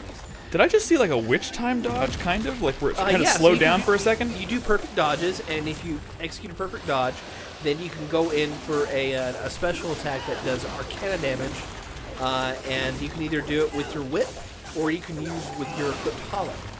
got The damage hollow numbers, is Brad. determined visually. The game looks fun, but everyone says it's... I I was gonna try. This should be a June game. If this game came out in June, a lot more of us would be playing it right now. Probably. So, there are 4 hollow abilities. There's lightning, flame. There's spirit. Well, don't and spoil all the there's- powers. Well, I mean, they spell them out. I won't tell you how you get them, but You get TV. so each one has special Remember abilities. Infamous 3? Like I forgot about that. one of them will give you the ability to hover across the ground. Another one gives you like a boosted kind of double or triple jump. And these all away. like play into like traversing And they all play into stuff, the right? progression and everything. And they're all visually distinct to the player by the color of Fury's hair. Yeah. Which, by the way, Which is fire, it has right? its own lighting, so you can be in a dark environment and you still know exactly what your ability is. That's pretty cool. It's kind of cool. You know, Does it actually like self-lighting illuminate the if like you're in like a cave or something? Does it like Yeah. That's Yeah, pretty it cool. illuminates dark areas. I gotta ask you something. I want to get down to the nitty gritty. We don't have all night, but I do want to ask you. This looks fine. It is fun. What I've seen looks like a game that I'd play, but this game is like sub 70 on Metacritic, and I want to know why. I mean, I one of the reasons I would suggest that it's trying a little bit too hard to be Dark Soulsy, but it's also. But there's been a lot of Dark Souls clones that are very well received. Yeah, but like including Ashen, Salt and Sanctuary, and like Hollow Knight. and nobody faults Neo for trying to be like Dark Neo, Souls because yeah. it does it so fucking well. Yeah. So why is this a Dark Souls clone that is? I mean, I would say part of it for me is kind of how the story is told. Okay. Because there is a character arc towards Fury and what happens in the game, but it feels like it's like 4 or 5 cutscenes short of like making her character's arc. journey like justified Probably and budget make reasons. sense. But in all honesty, for me, that's not why I played Dark Yeah, Souls. not And at that's all. not yeah, really no, what no, I get no. out of Dark but Souls. for a lot of people, that is a reason to play. But also, Darksiders. if you look at Darksiders 1 and 2, like I can see why I people would say might be- Darksiders 1 and they had a little more story character building throughout the game. And I think it can yes. be frustrating in any game if you're playing a game that bothers to have a story, and if it feels like it's shy of like completing a character arc, or like it feels rushed towards the end, which, like Brad said, is a lot of times because of budget. I wouldn't be surprised if this is a budget issue. And also the variety of combat. There's not a whole lot. I mean, you're I heard using you your get whip for 95% of what you're doing. And you don't get any like new abilities for your whip, right? It's kind of the same ship from the beginning. No, you're really just upgrading your whip and just Like the damage on it. yeah, doing damage increases and I mean, you could choose to upgrade your hollow weapons, but it's not really necessary because Is anything else in the game as fun as using the whip, or is the whip just kind of like the whip is actually pretty satisfying, and But it's got the such an starter AoE weapon, right? attack that it's the starter weapon, but it's satisfying in itself enough that you really don't want to use, or at least in my opinion, you don't want to use the And I feel like that's probably a problem. No, I think That he's probably somewhat drags it. misrepresenting too, because like he said, he's like way leveled up, especially for this area. Yeah, what you're like looking a at, lot like, of the footage I I'm- saw seemed like you were whipping the same motherfucker for like, And, like, Like- you're like- probably seeing very multiple early. dozen hits almost. Yeah, you're probably seeing very early on footage. Okay, okay. Like in this, if I were much lower level, you probably would have seen me die like 7 or 8 times at this point. yeah. But it seems seems cool. Like that seemed like a cool platforming thing. But you again, just did. it's also when I say baby's first Dark Souls, it's very forgiving at the same time. While it has that amount of enemies and that level design that has you going back to checkpoints and driving through, when you die, you drop your souls on the ground. Okay? You have to go collect them again, but you don't have to do it then because when you die, it doesn't like make it go away forever. So it misses the whole point of the souls thing, which is the tension. Well, it doesn't have the whole thing. Much that level of tension. But I think that's actually that just makes it tedious. That feels good to me. Why? Because I can come back. So one example early on in the game, I found a mini boss, a side boss called the Chosen. There's a few throughout the game. They're basically they take a standard enemy and they soup them up, or they give them like a slight visual redesign and turn them into a boss. Well, I found him. I was way under level for him. He kicked my ass. So I decided to move on and just leave those souls behind. 10 hours later, I'm towards the end of the game. I decided to go exploring. I go find him again. And your souls and were still there? my souls were still there. All right, and I collected them. Guys, it's great. We need to make a pact right now. If we're ever talking about a Dark Souls clone, we can't keep calling them souls. They're called souls in this game. They're souls. Are you fucking serious? They're called souls. What the fuck? The souls, they are your currency in the game. But that's it's Dark how you Souls. level up. It's that's how you Darksiders lore. Okay. It's just a coincidence. That's weird. Okay.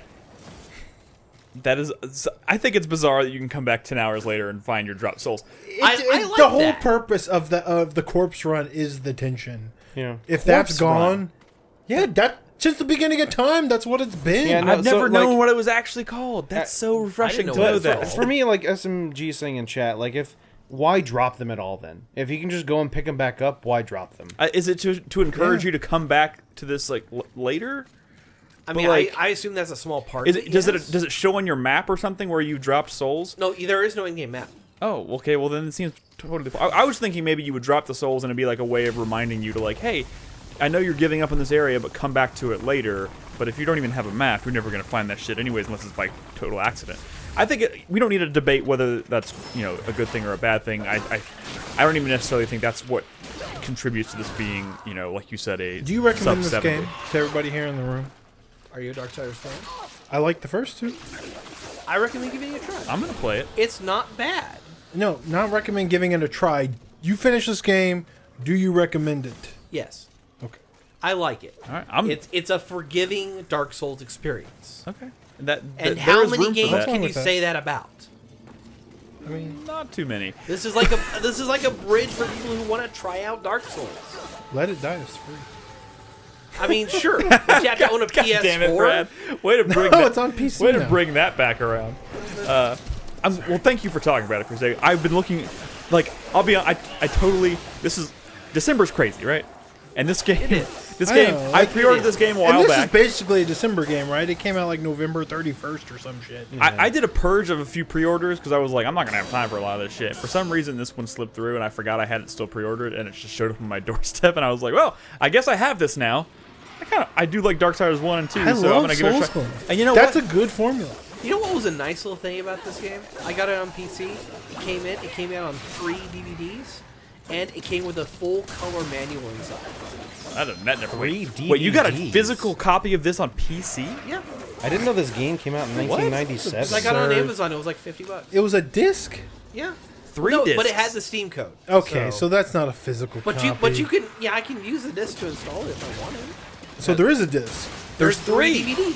3. Oh, you just 3 discs. Okay, That's yeah, bizarre. That's stupid. Actually, that's fucking a bad. For I the think that's environment. nice for somebody who wants to have something on their. Most on people their- don't even put optical drives in their PCs anymore. which is insane to me. It's not that insane. I I think understand people that don't do it, but just I don't know. I don't. That's good. So, All right. like, yeah. The game is good. You know what? I do One thing encourage you to I've play. always liked about Darksiders, I really like the aesthetic. I like the. It's a I like the very visual good art style. style in my opinion. I heard there's an underwater section in this game. There is a pretty cool fucking underwater cool, area. Yeah. In fact, when I heard that, it made me want to try it. But if it was any other time of the fucking year, Brad, do you want to try my copy? no, I don't. I can't afford. Listen, dude, I'm like low key playing the Hollow Knight of this year, and no one knows about it. That's what I was going to ask you. You And mentioned I'm that. not talking about Monster Boy. And what is it then? Why won't you tell us? I'll talk about it. We got Like tonight, you'll talk about Yeah, it. maybe. You know, there's an underwater boss fight. That's cool. I'm sure. I'm gonna play this fucking game. On top of like the 8 other games I need to play this month, it's getting crazy. It's getting fucking crazy. Chris Davis, Look at thank that you. shot. That's a great shot. It's a right pretty there. game. That's cool. Chris Davis, thank you very much for talking about this. Crispy, are you ready to come back? Mm-hmm. We good? All right. Thank you. Well, before you get up, I want to do a quick That's like. a gross. I want to do a quick. That's a gross Ryu foot. But I bet there's someone who's like jerked off to that foot. What are you? Okay, first of all, That's people weird. listening on the audio have no idea what you're talking about. Oh, There's sorry. probably like one or two people that are like, "Oh yeah, no, he just called out my fetish." Oh, I know that foot. All right, let's not give any explanation to that at all for the audio listeners. Before y'all swap places again, I want to do a quick roundtable where we just quickly like rattle off a few things that we want to mention that we don't want to go into great detail about because I know there's a lot of them. Do you have anything, I'll Chris start. Davis? No, I Oh. want Chris Davis to start so we can switch. Is there anything else that you want to mention that you've played or finished or anything? I've put about 3 or 4 hours into Just Cause 4. I hope to talk about it next week. Okay. I played like an hour. And I was also Saw some people in bouncing off that hard and fast, but anyways. It's because of the time of the year. We'll- if that was we'll a talk June about it. game. We'll talk about it. Okay. And I also participated in the closed alpha for Anthem, Which you can't talk about. which I was under NDA, so I can't talk about it. He just wants to People bring are it up so we talking can. about it, right? It's a thing. It is a video game. That's all I can say. That's all I can say. All right. Thank you, Chris Davis. Let's have you all swap back. Thank you very much. I did start the Messenger on my Switch. Yep. Mainly just because I did on my trip. I got to the part where the music changes. Mm-hmm. That boss fight before. Wait, the music. Yeah, Oh, but you can't switch. I don't know what that means. Before you say anything else. Don't spoil it. We showed footage of it. I didn't see any footage of that. I know there's stuff that happens, but I haven't seen. Brad, don't make that fucking face. I'm telling you a fact that I didn't see. I know something happens. I don't know what it is. Okay. But you might not. I don't know what it is. I know something happens. I don't know what it is. You don't have to We say need to move anything on. else because I don't know what it is, Brad. Okay. But next. the music changed. Music just changed. That's all that's happened so far. Now I look like I have like a hat now. Okay, yeah, no, that's it. Oh, okay. Yeah. Well then, yeah. Well, that's what I'm saying. I didn't know if something else happened. Yeah. Well, okay. Anyway, so that's where I'm at Something in that happened. game. Anyway, I also started Thronebreaker finally. That game's kind of fucking weird just because I would say a majority of the combat is not like old Gwent combat, but then some of it kind of is. And it has a learning curve. Dude, I was like, It's I was overwhelming tripped at up first. by the fact that there was only 2 rows instead of 3. Yeah. So I was still the on, rows like, trip old me up, model and then Gwent. in multiple combat scenarios, like you still have your damage numbers for each unit, but it's irrelevant. It's like, oh, it doesn't matter how powerful your side is because you just have to defeat that enemy. But half of my troops can't do damage. I don't know. It's weird. a lot of like the early battles in Thronebreaker are like really puzzly. Yeah, too. So okay. they're not like straight Gwent. Yeah, so that's where I'm at in the game. And it's like kind of overwhelming at first because every card you put on there starts doing all this stuff and Correct, triggering everything. Yeah. but you'll get used to that. Yeah, no, I'm sure I will. I'm sure I will. Be able to enjoy the story and stuff. Yeah, like that's kind of what I was talking about when we were talking about that Yeah. game. Is like the pacing is just Yeah. so weird compared to any other card game. Yeah. And then the other thing I'll say is I'm still playing Red Dead. I have not beaten the game yet. I'm on chapter 6. I'm fairly certain I'm close towards like getting there. And I'll probably wrap that up maybe this weekend. Cool. I will just kind of bounce off that because that was one of the things that I finished Red I'm Dead. still on Thronebreaker. I know. Well, he mentioned he finished. No, you're not. He mentioned Red Dead. He said he's still playing it. I finished it. Sorry. Go ahead, Brad. What about Thronebreaker? I realize what Thronebreaker feels like, the card game. Yeah. It feels like, you know how you can play Magic the Gathering, but then you can make a deck that's all based on like a single gimmick. Oh yeah, I feel like it's every deck is that. yeah. I mean, like Every card is a gimmick card. yeah, like it is much more. I mean, Magic, when you get into like really competitive play in Magic, that's kind of just how people build their decks anyway. yeah. And yeah, you're right. It does have that same kind of feeling of like, I need to get this card out in the first turn because the rest of my deck That'll is, change how the like, rest of based things go. around, Yeah. like that one card, which is yeah. All right. I will say I'm playing a significant amount of Red Dead now. I'm playing it every day with my wife, and that's been going well. I'm What chapter? 3, but these chapters are very long. They are. So you're in Rhodes There right is now. one in particular that's pretty short. I will Are you- say that. Is it Rhodes or Saint Denis? Well, I'm in Rhodes, I guess. Okay. In that area. Just it's all right, the same area. You just recently did the mission you were talking about with the bar where you're like Well, serving I'm drinks. further than that now. Oh, with Lenny? Yeah. No. No. With, Oh yeah, the one where where you go in and like you're offloading the moonshine. you and Hosea. Yeah. Yeah, I'm further than that now because we've been doing at least 2 story missions a night, and Is Malia so Malia's enjoying? she likes it. She's just doing the horse riding, and as soon as Duke's come out the gun, she like throws me the controller. Oh, okay. Like so, I'm doing all the shooting, or if there's a chase, everything else she's doing. Gotcha. Okay. So it's better for me because I don't have to actually do the things that I kind of can't stand, like just long horse rides where you're not even really controlling it, but I'm kind of enjoying the story that way, and she likes playing it. She watched a lot of the first Red Dead years ago, and so she's kind of into this. And that's the thing, there's not many games that she'll put up with watching, much less play. Yeah. So that's kind of why I'm committed to this, and I'm still at that point where like this game spends a lot of time before it gets going. Oh yeah. Which it's doing that for a reason. I get that. I'm glad you found a way to like Yeah. It's to play it though, because it's worth. And we have enough momentum to where I guess we'll probably eventually finish. And I will say this, having finally finished the game and seen credits roll and everything, like I was kind of emotional the other night. Yeah. I was like, wow. Game fucking just fucked. All right. Fuck Anyway, me I up. also played some Beat Saber, and Beat Saber How is that? really fucking cool. Did you So play that, you so played that is in VR? officially on PSVR now, Yeah, right?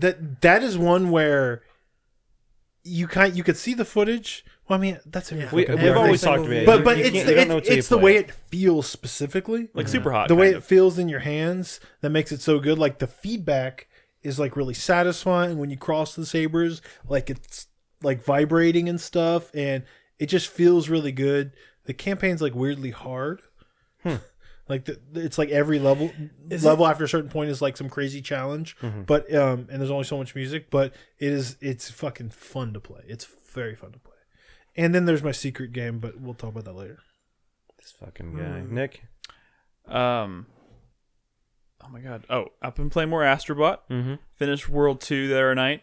That game continues It's to pretty amaze. Dude, the cave with the mushrooms, and you come out at the end, and they're all like smiling at you and dancing Oh my around god. and everything. Every level is just like, Did you do the Halloween level yet? no, dude. Ooh, I'm that not- one's good. Dude, like I just did like the roller coaster level, and I was like, this is so fucking cool. Yeah. Like I saw that there was a roller coaster, and I was like, what is it? I can't even wait to see what this is Did you get the because fucking ninja stars yet? no, dude, no. I'm on level. I'm Oh, on the World Ninja 2. Stars. I'm trying to 100% the worlds as I go through them, and the game is just, like it makes me like so sad that we'll probably never see a Mario on this, in this kind of. Don't say that. I mean- I think VR is the future. Yeah, probably, but like it's not In gonna some be form. not this generation. I don't think the Switch is ever gonna get a comparable VR option. It's not even strong enough to do VR. You're right. I mean, I don't know. It's kind of like it. It might be one of my favorite platformers, like basic straight up fucking platformers I've ever played. Like it's so fucking good, and it's so charming, and it's like the design and like art style is like so close to Mario that it kind of like if you cross your eyes, it's like I'm kind of like playing Mario in VR right now. It's so cool. Imagine Mario Galaxy in VR. Oh my This kind of- god, I'd be it's throwing like- up everywhere, but it'd be awesome. It's like the next Mario game is gonna seem boring compared to this. oh my lord, it's All so right. cool. Anything else? Nick? And I picked up Into the Breach, and I'm playing it on my Switch. Nice. And I know we talked That's a about great that. Did you play it fucking like at game. lunch today or anything? I didn't get it. I was going to at lunch today, and then I forgot that we had our like company Do like you want to do your Christmas luncheon difficult or something. name? We fucked up. You knew he was gonna buy it. We all knew he was gonna buy it. No. I No. didn't know he was gonna buy it. Well, I knew No he was one gonna told buy me. it. Carlos knew he was gonna buy it. Nobody fucked up. People in the community knew he was gonna buy it. We fucked up. Brad, Why? nobody What? fucked up. Sure. I would have played It's it on still normal. our failing. Brad, I would have played it on normal even regardless. Okay. Well, what is because- he playing it on? I'm playing on normal, And and It's like FTL. You I played it start for. on I've only, easy. okay, guys. Let me just get this out. I've played it for an hour, literally an hour. I haven't had another chance to play it since then. I'm gonna try and play some before I go to bed tonight. similar. I played it on normal. I made absolutely zero progress. I know your argument is that I've learned stuff, and I get that. But like, just the general progression of the game is not really my jam. so far. I'm hoping it digs its hooks in me and I like get past this hump. But like I was really frustrated the other day. I chose my lunch break to play it, so I had exactly 1 hour to play it, and like I had to stop, but I had to stop at like the peak of my frustration, and that's really frustrating. Just to be clear, you said you died like 3 times in the second fight. Yes, like game over, back to the start menu. Like you got to do easy. All my pilots died. I lost all. That kind of shit. Not to echo Brad, but yeah, like I played this game. I beat it 4 times on easy, and I think maybe and everybody's saying play it on normal. easy. And the argument we had, not argument we had, but like the discussion we were having in Discord the other day, stems from my personal tick of like I don't like selecting easy on anything. Like if there's a game that says easy and normal, I will always pick normal 100% of the time. I called him Vegeta and he got mad at me. I know true. it's the way to go, but that fucking pisses me off. I'm sorry. Like if a game, I get it. I fucking get it. It should be, but it is a different kind of game. It is game. misleading. It should be beginners, experienced, and expert. It should not be easy, normal, or hard because I will here's never the thing, pick Nick. easy. Here's the thing. Easy's also not that easy. I know, but like then it shouldn't be. Then it should be called normal or hard.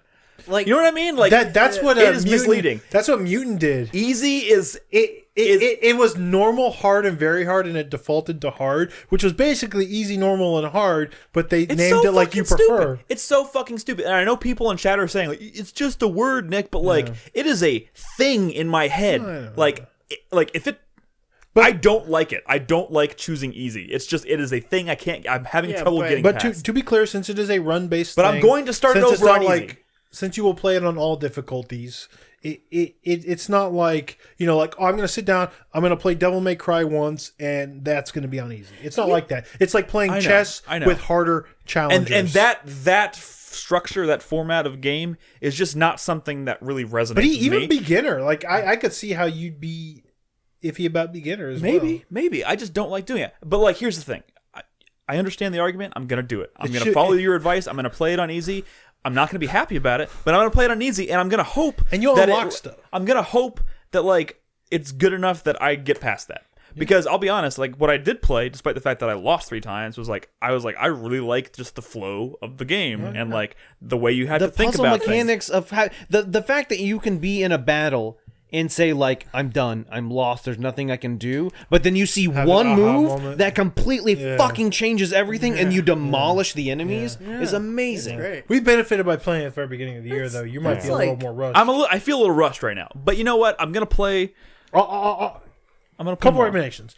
Start easy. It'll be very different. Look at the different. You'll start unlocking other teams, which are super pilots, different. That's one of the coolest things about this game is how the different teams play so differently. Can you mix and match the teams? Yeah. Yes. Eventually you can. Look at the challenges and the way you unlock stuff, because that's really satisfying as well. Once you start reading, like, oh, that's like looking at those challenges suggest how you should be playing each of those teams, and it becomes really satisfying doing all. It's those. like FTL. You got to stop playing to win. And here's the thing: like everybody else keeps saying.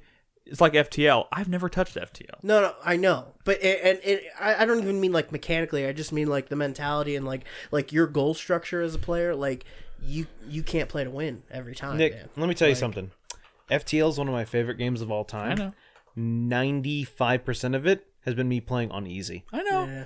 It's literally just a mental tick. It's a weird thing. I get it, man. Like I get like not wanting to play on easy mode too, but like it's like the hump is literally just clicking the easy button and starting the game, because the game's never going to confront you with that information. I know. The game's never going to sit there and be like, "Oh, good job, but you're playing on easy." Like, you know. You're not even going to think about it. It's that Saiyan pride. But here's the thing: Vegeta was a fucking jobber. He went out in the most epic way. He didn't kill Boo. You know what I'm saying? He's a jobber. It's true, dude. I hate you right now. Fucking Vegeta was the fucking goat, man. You know what? Anyway. I'm gonna try it again because I want to play this game. I love the way it feels. It's another game like Hollow Knight that I think is amazing on the Switch. Just the way it feels and the way like you control everything. It 100% feels super snappy. I love it. If I hadn't beaten Into the Breach multiple times on PC, I probably would have gotten it on Switch. I can imagine Into the Breach being. I double dipped on this game because I bought it on PC, but I'm like, this is probably going to be great on The first Switch. time you like booted it up and they had like the title screen and you hit play and like the little fucking pilot starts moving and jumps into his mech where you're like, oh, that's cool. I didn't even notice I'm standing there. You're the person that's making all of these indie devs rich. Yeah, of like, dude. oh, he bought our game on PC, but he doesn't want to play on PC. He's gonna buy it on Switch. Double dip. Yeah, that's me. Which is true. I mean, I've done that. I double dipped on a as game well. I might potentially hate, but who knows? We'll see what happens. I don't think but I'll you hate won't. it. You I don't think I'll hate it. I won't. think You won't. when it's all said and done, I'll probably love this game. I'm just. I mean, Dude, when I said last when week, you finish one it's of those hard to missions hate Into the Breach. and like all the people in the buildings are like, yay, they did it. Yeah, They it's saved our satisfying. city. Like, you're going to feel so good. It's cool, dude. great. The second team you get is so fucking. Is it awesome. the ice one or the? That's the smoke That's the one. one Oh, with, the like, smoke metal- one. Oh, yeah. with the fucking plane. That Yeah. oh, Does- the does smoke it one's have good. Which one has like the Metal Gear Ray? Like the laser one? Oh, that's like the. That's not for you don't like third or fourth one maybe.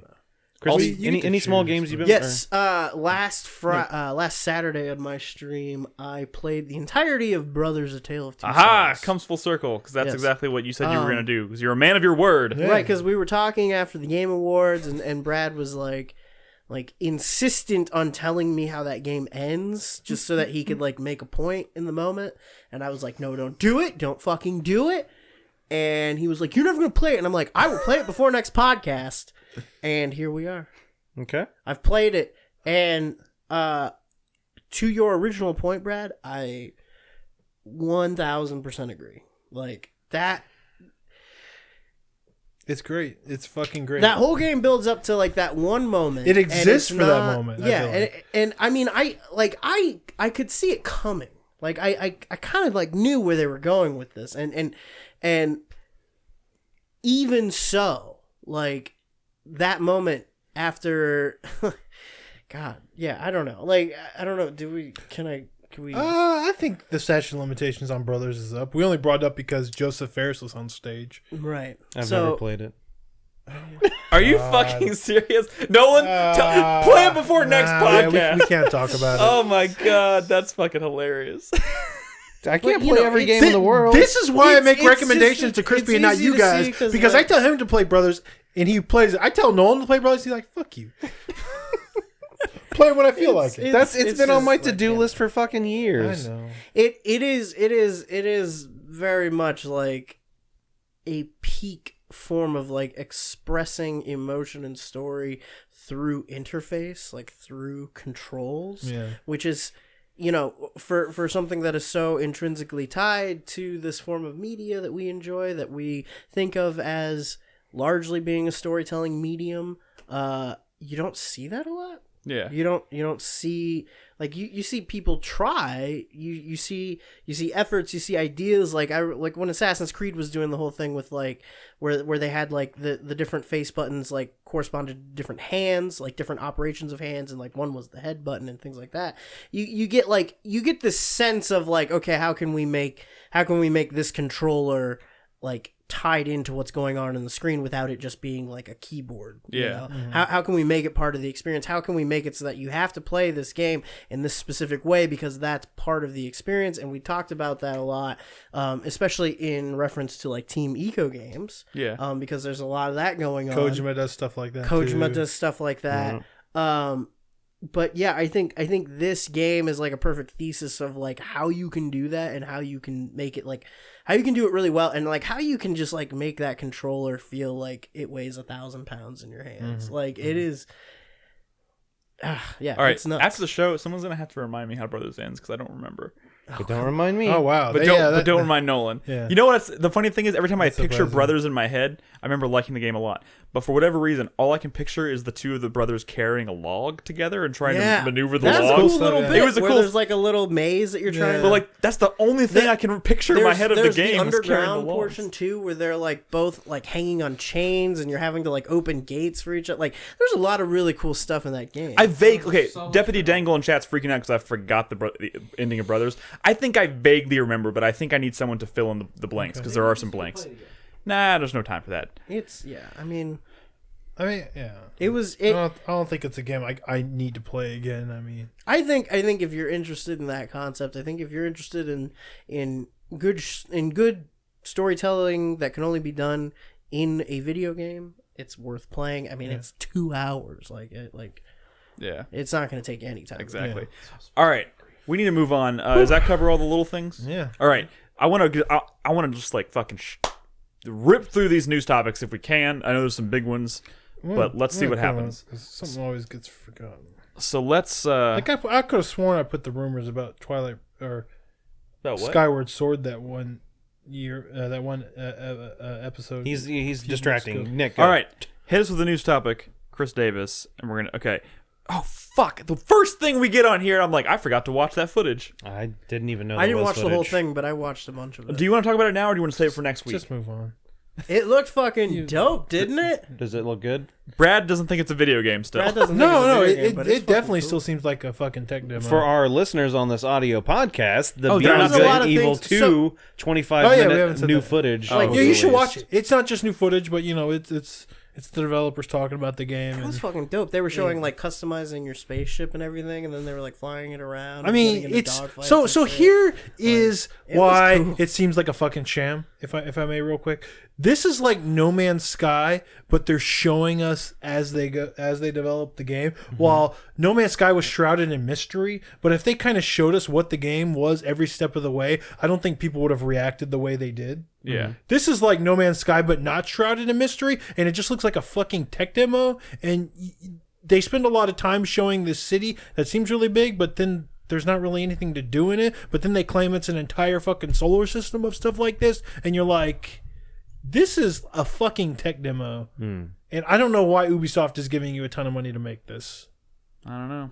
There's some really cool looking stuff in this They game. showed a lot of like gameplay elements to it, though. It wasn't just like, "Hey, look at this city. It's a city." Yeah, but it's gonna be. Hey, look at the elephant statue again. I think it's gonna be a Like, situation it was where kind of that though. They were showing a lot of like combat and like on ground shit and Yeah, like but vehicles. but and- just like they were showing, you know, you shooting at some dudes in No Man's Sky footage early on, like they never actually talked about a real fucking video game. They were just talking about like tech, the things you can do. It's multiplayer. You know, you can go all over this planet. But all they really showed was, you know, hand-to-hand combat, some of the city, some of the mechanics, flying out of that world like seamlessly. And never once did it come together and sound like they were talking about a video game.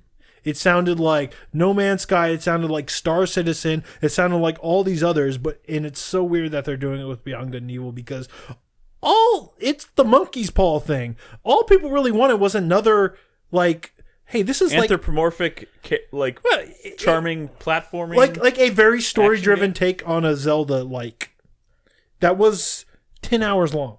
You know, that's what that first game was. But you know what's funny about that first game? That it was supposed to be a lot bigger than it was, and it was like massively scaled back to get out the door. And now I'm worried that this is going to become something weird like that again, because you went to space in that first game. But you know what? Maybe that'll happen in this game, and suddenly we'll end up with a much smaller, more focused experience than what we've seen like we're getting now. But with a lot of that tech, we are seeing that does look cool. I mean, it's It's still a a little solar early system. to call this thing dead on arrival or anything, though. I do agree with Crispy on that. I mean, this could come out like, in 2027 and blow our minds. I'm waiting. You know, I don't think it'll feel like a video game It's until we see definitely like an not hour-long. a current gen game. We're having a conversation about a video y'all didn't watch, so Speculation. let's move on. I was planning on watching it during my lunch break today, but something came up, It's all right. so I couldn't do it. All right, we need to move on to the next Was it a news topic, delicious which salad? is Epic. Okay, so we mentioned this last week, leading up to the Game Awards, because there was a lot of this stuff happening at the Game Awards. But Epic Games has officially launched their online storefront to compete with Steam by offering more benefits to developers. The benefits being like, what was the cut? It was like 88%, 88-12. 88-12 in favor of the developers in terms of like profit margins and stuff, which is like crazy. Like they're coming out super aggressive right out of the gate. And I could see why they would try and do that. If you want to compete with something like Steam, you kind of have to be aggressive about it, right? Yeah. Especially right up front if you want to get a lot of games on your They're platform. securing a lot of timed exclusives. Yeah. know, Which we saw a lot of at the Game Awards. That was A lot of at the Game Awards. And Hades was one of them, right? Hades and like Which is the new Super Supergiant Meat Boy game. and stuff. Like I kind of wish that I made a list of them, because that list really is growing. And there's some like the new Rebel Galaxy. Is that the one that was like Assassin's Creed 4 in space? Yes. Yeah. They're making a sequel to that. Correct. Yeah, that looks. It's going to much be bigger. exclusive to the Epic Store for a Really? year. Wow. Damn. Yeah. So like, What? But you know, it's crazy. Like I don't think any one of us here has a great relationship with Fortnite.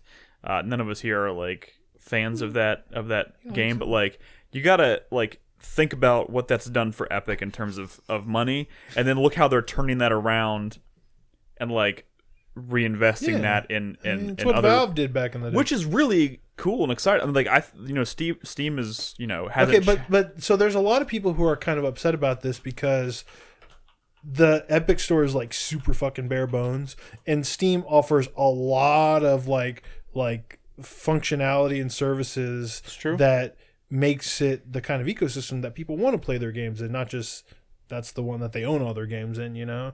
all their friends are on Steam. Like the the new store doesn't have like forums and stuff. It's very one bare of those bones. scenarios where it's literally going. It's just a launcher. You know what I'm saying? Like it's one of those things where like I have like Uplay and I have other game launchers. Yeah. And I don't ever open them. Steam is the one launcher that fucking opens when my computer. It's Yeah. there. Like none of my other shit. I don't care about it. I don't care about like my GOG Galaxy like launcher. It launches. I just launched the games. Oh, I have GOG. But that's what I'm saying. Is like I could see Epic maybe a couple years from now having more, but I think It's gonna take they're time. going while. hard, and they're giving away free games. Subnautica's free right now, which is amazing. That's pretty which cool. is one of the best games of the year, yeah. and it's free. They're going at it really hard. They're going at it very aggressively, and I think that's obviously so they can bring in more games to the platform. They want, and as soon as they you want start to see downloads of that launcher. and as soon as they start to see the right numbers, I'm almost positive you'll start seeing more features like forums. and Remember stuff before pop the up on launch it. of Fortnite when they launched like their big Epic store and they're like they gave away a free copy of Shadow Complex. Like, come Oh, on, yeah, I do everybody remember- download I the do remember that. launcher. Come on, guys. And it's because like Paragon was coming out. Yeah. Remember Paragon? That was like a huge epic failure for Epic. Yeah. Dude, Like An epic if failure it wasn't for for Fortnite, they'd be in trouble. yeah, Epic. I mean, there's always the Unreal Engine, but that might have been it. Yep, it's crazy. They might have just been a tool set developer. Yeah, fucking Fortnite, man, is changing this industry like in more It's ways changing like than our we expected. culture. Yeah, Absolutely. you have Children. rappers like it's gonna children. change like law because you have rappers now suing Epic for stealing their dances, and there was no fucking legal precedent protecting dances, but now there might be, which is like a significant thing. They're changing the laws of the land. It's nuts. It's nuts. This is like Ready Player One, but it all begins with Fortnite. Hey, you know what? At least God. it's getting kids to floss. Oh my! Oh my god, they put that in Spyro. Did y'all see that tweet I made? No. They put that the flossing animation in the Spyro remakes. Oh, why'd you tell me that? God. Why did you tell me that? It's gross. It's so gross. I saw else? a little bone guy doing floss. What the else is in the floss. news? All right, next news topic. Chris Davis, hit us with the next. Okay, so this was part of the Kind of Funny showcase that happened last week, which was full of a bunch of indie ton stuff. of trailers. Ton I'm probably gonna watch a bunch of that on my stream. Yeah, I do need to finish watching that. But I guess one of the bigger, more high profile announcements was that Project Judge, which Brad talked about a few weeks or months ago. We knew it was getting localized. Yeah. But now it has an official English name of Judgement. Yep. And I think the biggest news here is a full English VO. That's which pretty is good. there's literally not been in a Yakuza game since the first game on PS2, and it was terrible. First game. First game on PS2, which was I think 2005. Well, hey, Mark Hamill voiced Majima. Yeah, that's true. Really? That's true. And Yes. he was bad at it. and he was bad And at it. Michael Madsen was. I refuse to believe that Mark Hamill is bad at anything. He was shimming. No shit. Yeah. Yeah, but I can't remember who Kiryu was. But I listened to some of it, and it's like a lot better than it was on the PS2. Well, I would hope so. It's That a lot would- better than a the lot of first times- games, but it's still like I've come to. There's like an authenticity to Yakuza. It's so fucking Japan Yeah. that I've almost got. It might almost be a little weird to not have it in Japanese anymore. Like I feel like It's such a like culture or yeah, product. of especially culture. now that like with Yakuza 6, like Do you finally- think you'll have the option to switch between? Oh them? no, they It'd said be both. like- They said well, dual there you audio. go. It'd be They said like dual audio. watching King of the Hill in Japanese. Yeah, but the thing about Yakuza That'd be is- weird. The thing about Yakuza this year, and I played one and a half fucking Yakuza games this year.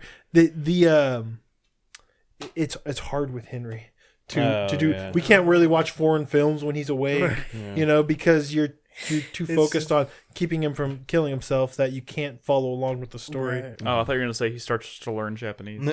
Yeah, that's a crime. Immersive. No, it's you can't look away from the screen. Oh, gotcha. Dude, wasn't this game called Judge Eyes? It was, Eyes. yeah, In Japan. Judge Eyes in Japan. It's out. It comes out in Japan this month. Oh shit. Yeah. So it's for Game of the Year. We still don't even know if it's any good. That's the weird thing, like that they're choosing this to be their first or their return to full English VO because this is kind of a weird spin-off. Right. It's weird that they're not doing it with the Yakuza game. Or like the new Yakuza series with that new protagonist. Well, maybe it's Why not just start because there? Or maybe it's a smaller game. They're just taking the benefit of the fact that it's like a quote unquote new franchise or whatever. Yeah. To try to rope in a Yeah, wider but there's a Western- real new Yakuza franchise that's coming out with a new protagonist. Oh. Is there a character in the game named Junichiro? Next but news apparently topic. in Japan, the model and the voice actor for the main character is like the Tom Cruise of Japan. Really? Yeah. I was just saying that because Junichiro is Hank Hill's Japanese half brother. Is that what it is? Yeah, Junichiro. All right, next news I'm gonna go topic. watch that episode. I will be turning off an episode of King of the Hill as soon as I get home. Because my wife falls asleep to it and I have to fucking turn off the goddamn iPad. I've All been right. watching King of the Hill when I go to sleep lately. It's a good. A it's lot a of good, people have. Yeah. Love that show. All right, Monster Hunter World got new DLC or a new expansion called Iceborne. that was Also, announced. so this is a big deal because kind of every Monster Hunter game, at least every Monster Hunter game has like the G rank version, which is the re-release of the game, like that with like an expansion that introduces so much more new content, like so much more new monsters and hunts and stuff. This is basically that. This is the G rank release of Monster Hunter World, but it's This called is being released as a DLC. or a full expansion. Yeah. So this is Like, like this Monster is- Hunter World Iceborne. There's a new area. There's a ton of new monsters. I think maybe the ice affects previous worlds as well. Like this is the new. That's crazy. Yeah, and it's coming out next fall, and it's going to be significant. Now the Witcher DLC, Fucking hype. which is also in the same news topic but is different. This is coming out sooner, where you're going to be able to play as Geralt and Monster Hunter, which is sick. That's crazy. because that's fucking perfect. Yeah. yeah, Because he is a monster monster hunter. hunter. Yeah. And it's He sick. hunts You know, monsters. and they do a good job when they do this stuff. Guys. Like the Horizon stuff was really fucking Dude, cool. yeah. And Every the one Street of their Fighter time- stuff was really They fucking did cool. Dante, I think, at one point. Dante, yeah. Can we have a moment of silence for that fucking sick ass Witcher 3 trailer that never saw light of, like it was never part of the actual game? Ah. Do you remember With the the first lady? trailer for The Witcher 3 With the lady at like where the, ladies being like attacked and Yeah. like, he comes up and like he murders they those released dudes that publicly, and then but- she's like, what did she say? I forgot. Like the ending line of the trailer was Hunting like monsters? hunting monsters. I was like, oh, that was so good. Dude, the fucking launch trailer makes me cry. Oh my god. Still? Yeah. All right. So yeah, that's cool. I'm Monster Hunter World. I personally am also very excited to. Oh, you like The Witcher? You should be playing Thronebreaker because it is a brand new story in the Witcher universe, and Queen Maeve is just as dope as fucking Geralt. I'm telling you, keep playing that game. It goes places. All right. pretty cool. Good to Also, know. it's on consoles now. Next news topic. Remember that opening cutscene from Witcher 2? That shit was Yeah, dope. on like, the the ship. town? Yeah. Oh my With, like gosh. the ice bomb. Like, Oh yeah. that was so That was so fucking good. cool. Okay, this is a quick one. The Walking Dead's final season's the next episode is coming out in January. It's being developed by Skybound, which is the studio owned by the creator of The Walking Dead, and about 40 team members from Telltale who were working on The Walking Dead before all the drama happened are coming together and finishing the season, which I think that's great. I think it's awesome. I'm wondering what's going to happen to those developers as soon as this project is finished. Maybe some of them will end up with jobs at Skybound. Who knows? Or maybe this will give them, their foot in the door at other places. But I just think it's cool that this is a series that a lot of people were just kind of assuming we were never going to see the end of. and it's gonna get finished. Still kind of weird. I'm wondering if we're because it's going from like a huge team of like over 100 people working on this to suddenly 40 people, remnants from the studio. I'm wondering if we're going to see if there's going to be like a notable difference in like the quality, or if we're how sometimes like think of like House of Cards where they had to fire Kevin Spacey and then do the last season. It's kind of like that season. I haven't watched it, but I've heard that season feels very weird and different and maybe not the greatest way. And I'm wondering if maybe we're going to notice that in these last couple episodes, or like in Dexter during the writer's strike, no, Breaking Bad was the one that was affected by the writer's strike. I wonder if Breaking Bad was the first season of Breaking Bad is only like 6 episodes because of the writer's strike. Yeah, well, maybe we should. And it's also my least favorite season, even though that's still a good season. Maybe this season can fuck off. I don't know. There's still fucking 60 some odd people out there who might lose their fucking homes or livelihoods and yeah. Next news topic. I know we got a lot this week. Was that it? No, it's not fucking it. There's one more. You always forget one. Are you sure? It might have been me. What's the news topic? I mean, I see it here. What is it? Have y'all seen the Sonic movie posters? Oh, yeah. I did not make that. I did not make an man. overlay for that out of protest. What? I'm just kidding. I don't know what's forgot. going on. I forgot to make the overlay, Brad. Released Accept your two apology right now. What? Pull them up. Sonic. Wait, live No, action Sonic? I've seen the movie posters. Yeah, there's Yeah, two. you know There's about this movie? there's 2 official movie posters. How is it now. live action? Well, it's like Sonic's Pokemon. gonna be CG. So it's like Detective Yeah. Pikachu, but with And Sonic. John Ralphio's the voice of John Sonic. Ralphio, Sonic, and Jim Carrey is fucking. There's 2 Dr. posters Robotnik. out now that have been confirmed What? real, and they are the thing of nightmares. So there's this one, right? And it's like, you see this one, you're like, what the fuck? He's got like human hands and Yeah. stuff, which is like a fetish for like some people. It out does there, seem I like think. it's right up the furries' alley. Oh my But god! you got the other one. The other one is where it starts to really go bad. I haven't seen that. The one where he's sitting on the bridge. What? Do Sonic poster. Oh, there There it is. Yeah. Ah! Oh my god! Why so are you finding the small. smallest photos in the world? Where? Okay, there it is. Look What at fuck? those Is human legs. is his dick taking the No, picture? no. There was an There's edit. like There's an edit of this poster where they made it look like his dick is like going over the edge right there, so it looks like he just unraveled his dick and like wrapped it I around.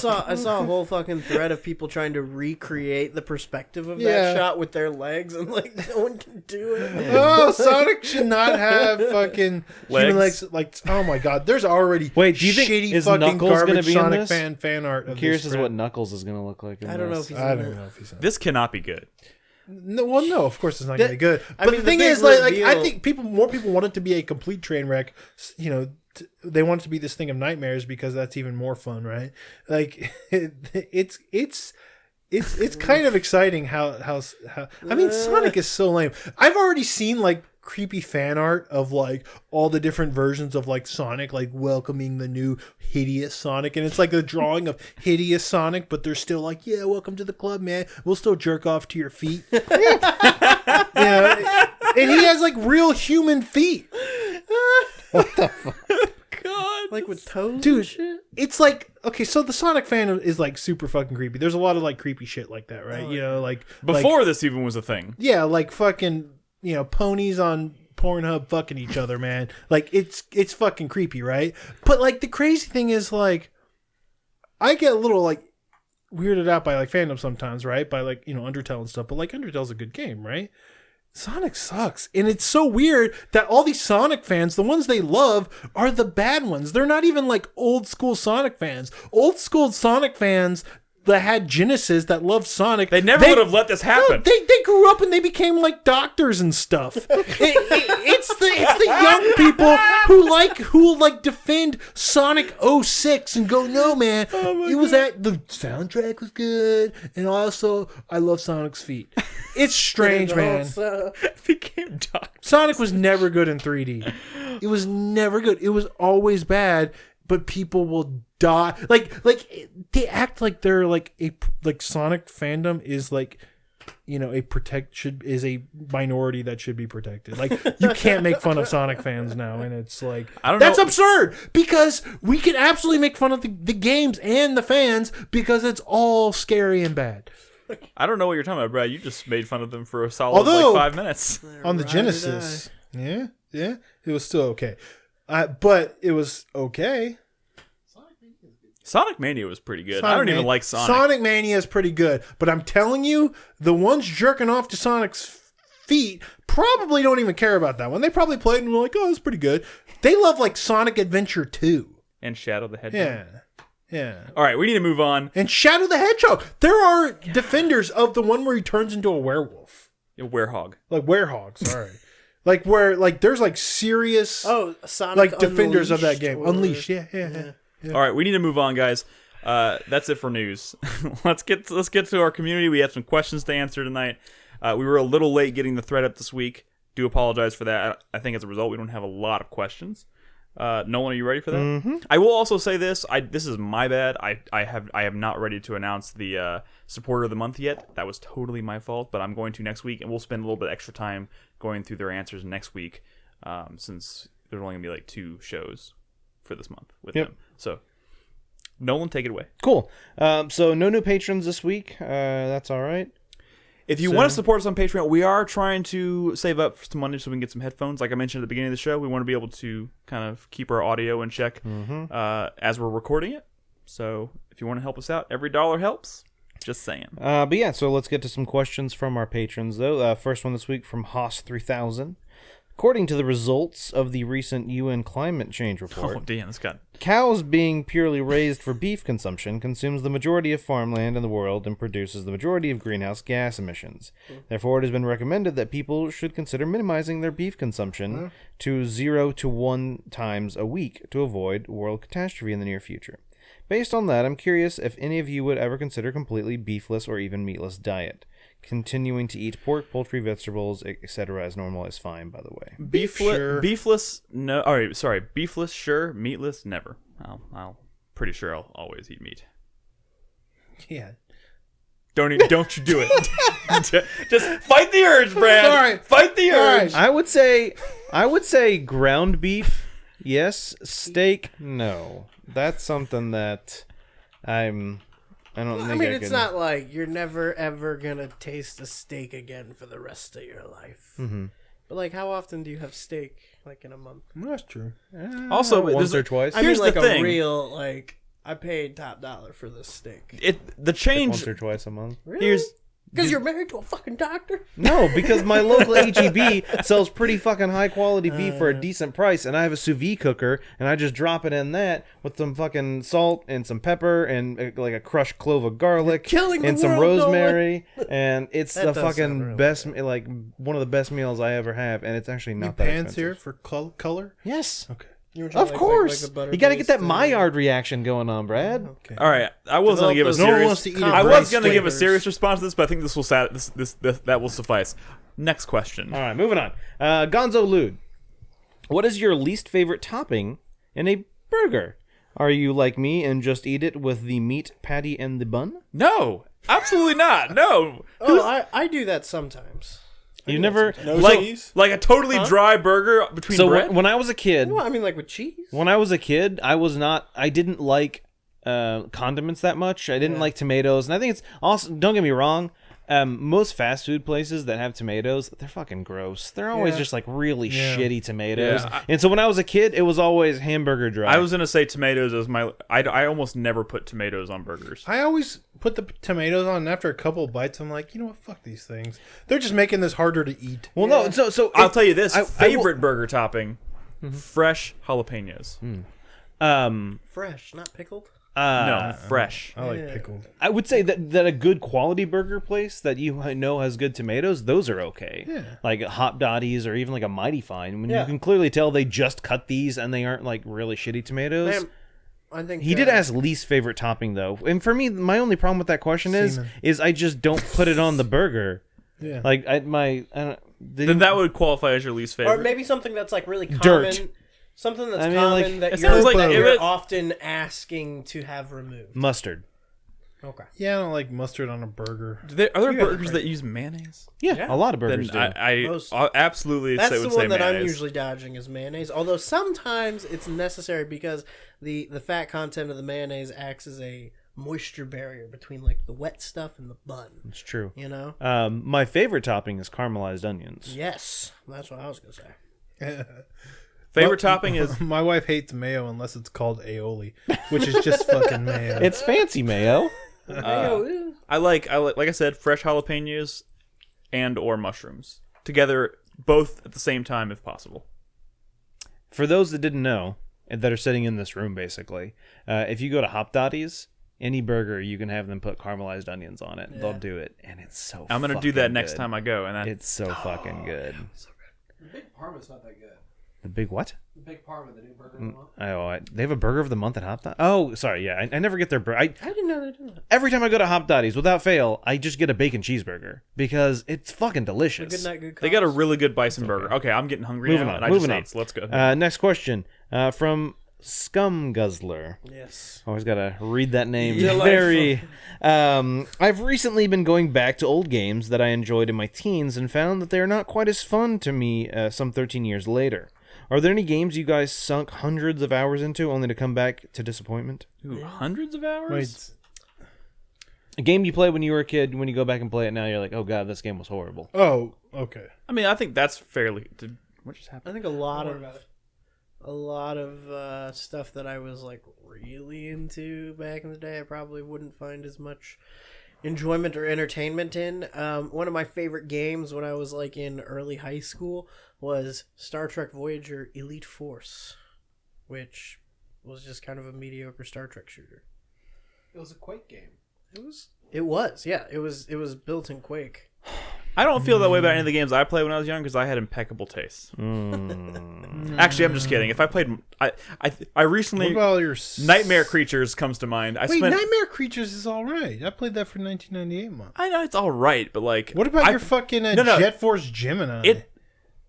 Let me I just did say, love that Nightmare game when I was Creatures a is kid. all. It doesn't hold. Brad, Nightmare Creatures is all right, but I probably spent like 40 or 50 hours collectively playing that game when I was younger, and that makes no sense. Fuck that. GoldenEye, the original GoldenEye. Yeah. Well, I feel like that's Love- strictly because of the controls, man. It's Yeah. unplayable now. Yeah. It kind of looks like Butt too. Well, yeah, most games do from that era. And Star Fox, I used to be like way more into Star Fox 64. The original Star Fox. Played it also. recently and was just kind of like, ugh. To be The honest, original Star Fox, I was all about it. Everybody was back then. But like, it's like. to be honest, the Super Nintendo one's I hard would to go say back to. 90 64 one's easier to go back to. I would say 90% of N64 games did not age well visually or technically. Like I Technically, think definitely Super PlayStation Mario 1 64 is still a great game. It still holds up just fine, and I would say the second Turok game is is still very much playable. Pokemon Maybe Snap. not on the N64, Of course not. but like There was this one. I can't remember. It was The Legend of Zelda. Is that what it's called? That holds up. I hate you. That one holds up There pretty was two well. of them, actually. Oh yeah, there was. Two of them. They were both pretty good. All right, moving on. Next question from Mr. Green Toast. Recently on Discord, there was some commotion over difficulty options. That in was me. games. We kind of talked about That that. was So me. I wanted to ask, what is your preferred difficulty mode when None. playing a game? I prefer no difficulty modes for like most games where you play like them once. You know what I mean? Yeah. I want to see the most like authored fucking balance Sure. through a game. And even if a game's hard, I still prefer not to have the option to turn it down if that's what the game wants to be. But if there are options on most games, I'll stick to the default. If I'm playing like an RPG though, or like a strategy RPG, I'll usually turn up the difficulty because I feel like in a game where there's a lot of systems and progression, like I want a little pushback from the game to kind of force me to dig into that stuff, because sometimes you get an easier difficulty where you don't really have to fucking worry about that stuff, and I don't like that. I'll take. If I like it's Brad's cerebral, answer. If the challenge is cerebral, then I'll like to play on a harder difficulty. I don't even like to think. I don't even like to be posed with the question when the game starts, because then I'm just like, oh god, what are the differences? Fuck, I don't want to be sitting here. I feel the same way about like character creators too, which I know I'm kind of in the minority about. But it's just one of those things when I start a game up, I don't like to be hit with like a bunch of questions. I want to just be able to questions. hit Just go. start Just and go. go. I mean, I normally do on whatever the default difficulty is, but I have found lately that certain games that I know are kind of going to be like shits, I'll turn it down to easy. I'm gotten to the point where it's like I don't have the time to spend 3 hours on a boss fight anymore. Like it's just like fuck, put on easy, man. Yeah. Like I'll whatever. I don't. My pride I don't give a fuck anymore about my I'm an pride. adult. All right, moving on. Next question from Zero Skies. Nolan's fucking Piccolo over here. You could learn something from Piccolo. Why are we making all these Dragon Ball Z comparisons, man? Zero Skies. You open a Kickstarter. What is it for, and what are you promising your supporters? What will you end up disappointing them with? What will I end up disappointing them with? That's a good question. The most AI, the most sophisticated AI controlled blowjob robot. Oh wait, that's a real thing. I would support. The disappointment is when it starts ripping people's dicks. No, you know what? The cool thing is fucking teledildonics, I'm sorry. What? where it's like I think that's what it's called. Teledildonics? Yeah, that's a real thing. Like controlling dildos across long distances? Yes. So you have on one end like your significant other like sucking on something, and then on the other end you have the technology. Wait, are we talking about the other end of the phone or the other end other of the end device? of the internet. Of the fuck So box. there was a thing. There was a internet. thing, and this came out like I want to say like 6 or 7 years ago. But there was a thing called like the Zeus and the Hera, and it was it was essentially like a fleshlight and It a essentially dildo lets that were you like help your Bluetooth, partner pleasure themselves. When you're or from I long mean, if you distances. had one of each, Yeah. You can fuck yourself. Oh. you could. I I like Man. how this Send me a question. link, Nolan. I like how this question like went completely off the rails so fast to the point where we're just having a conversation I about don't remember the teledildonics question. I now. don't remember the question. you had a your Kickstarter. Do you think it would be appropriate to name this show the Teledildonics Show? Sure. No, that might be copyrighted. Yeah, Call- that's call true. it That's Zeus and Hera. yeah. Zeus versus Hera. I'm gonna give a sincere answer to this question. How about not that kind of smash party? Sorry. I think if I was seriously gonna start a Kickstarter and promise people something, it would be for I've been really fascinated for a while now with the idea of like chaotic fiction and ARGs and like YouTube series and shit like that, and like I've had ideas for some, and I think I would want to, if I was going to kickstart something, I think I would want to kickstart doing weird, creepy, chaotic fiction, and the disappointment would be when people got the final product, which probably wouldn't be very good, but That's cool. Is that what's funny? Would Something I something wanna like explore. Marble Hornets fall into that category? Oh, absolutely. Okay, yeah, that'd be cool. Somebody from Easy Allies did that. Where just like I think it was some weird ass like Patreon goal was like, hey man, we hit this, I'll do like this thing I always wanted to do, which is like a show with like paper puppets.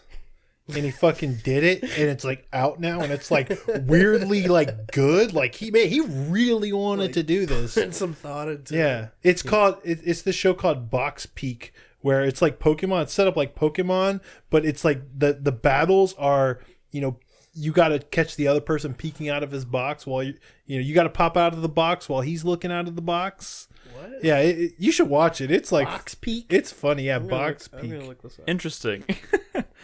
Do we have any more questions, Nolan? Yes, we have 3 more. Holy, where did all these come from? In the last couple of hours. And I got 2 questions from Twitch subscribers. KNCito, since Brad doesn't like the redesign of Julia in Tekken 7, my question for tonight is, what are some character redesigns that you have liked either between games or within a game that you remember? What are some of the ones you dislike? I really like the character design of Lady in Devil May Cry. You mean 3 and- horrific redesigns? Well, no, I'm saying I Because liked that's her. what happened with Lady. I liked her designs in 3 and 4, even though she had a very small role in 4. This is just a fucking trash fire. Shit, when 3 was iconic. when Smash Brothers Brawl came out and Mario's overalls looked like they were actually made of denim. Oh. Redesigns. I've seen some like pretty fucked up redesigns. That I That's a didn't tough like. question. Redesigns that I did like. Ooh, that is an interesting Does question. Bayonetta's hair count? Okay, fuck you. You're wrong. What? Because Bayonetta. Short hair Bayonetta is the best Bayonetta. No, it doesn't even make sense for her to have short hair. The reason her hair was like that in the first one is because she's covered in her fucking hair. Short cut hair doesn't make sense. I don't give a shit. Does, Brad, that hair covering her, it's not from her head. Thank you, Nolan. Yeah, and Stating wait a the minute, obvious. if we're talking about magic hair that That's covers not her whole true. body, I would think that like the way her hair on top of her head head. looks. It just grows right out of her skin, Brad. She's covered in hair from head to toe. Technically, everyone is. Do you Okay, do like costume? a lot of hair. Just costume designs count? Sure. For costume changes because Link, Breath of the Wild, like the blue tunic, I think is like Great. I think it's great that they finally like got away from The green, they just the had, classic green tunic. The Wind Waker outfit was cool. That would be really cool if Toon Link had his Outset Island outfit Yeah, the one in before. Smash, Not but he as- fucking yeah, doesn't. not It's as just Tunic. lazy. Yeah, Come that on, Also, is- there's come on, Sakurai. There's been a lot of redesigns for Zelda herself, done. and there's some of them been great. I think that my favorite one is honestly the one from Breath of the Wild. I think that's my favorite. You Zelda just like her design. butt. She does have a great butt, but I felt this way before I saw that. Somebody made a joke about Sakurai. I think on one of the, I don't know, some podcast I was listening to of like, the reason he's not working on the DLC is because he went out west with like Frodo and Gandalf. All right, let's move To on. the Undying Ways. Next question from Sherika. Back on podcast 580, The Patient Zero Show, I made a comment about how mundane I found Red Dead Redemption 2. After completing Chapter 4, I found some ground and completed through the first epilogue. I eat my words. One of the things I love about the game most was the writing and character development of Sadie Adler, who is hands down my favorite NPC in the game. Is there an NPC in any game you have played that you felt you were drawn to or liked, and why? Thanks, guys. Oh, there's probably so many. So hold met Sadie, on. I will say, I watched a little bit of the highlights from the Game Awards, and Red Dead Redemption 2 was getting quite a bit of praise, and I think one of the things that got a lot was from like narrative design or whatever, and I disagreed.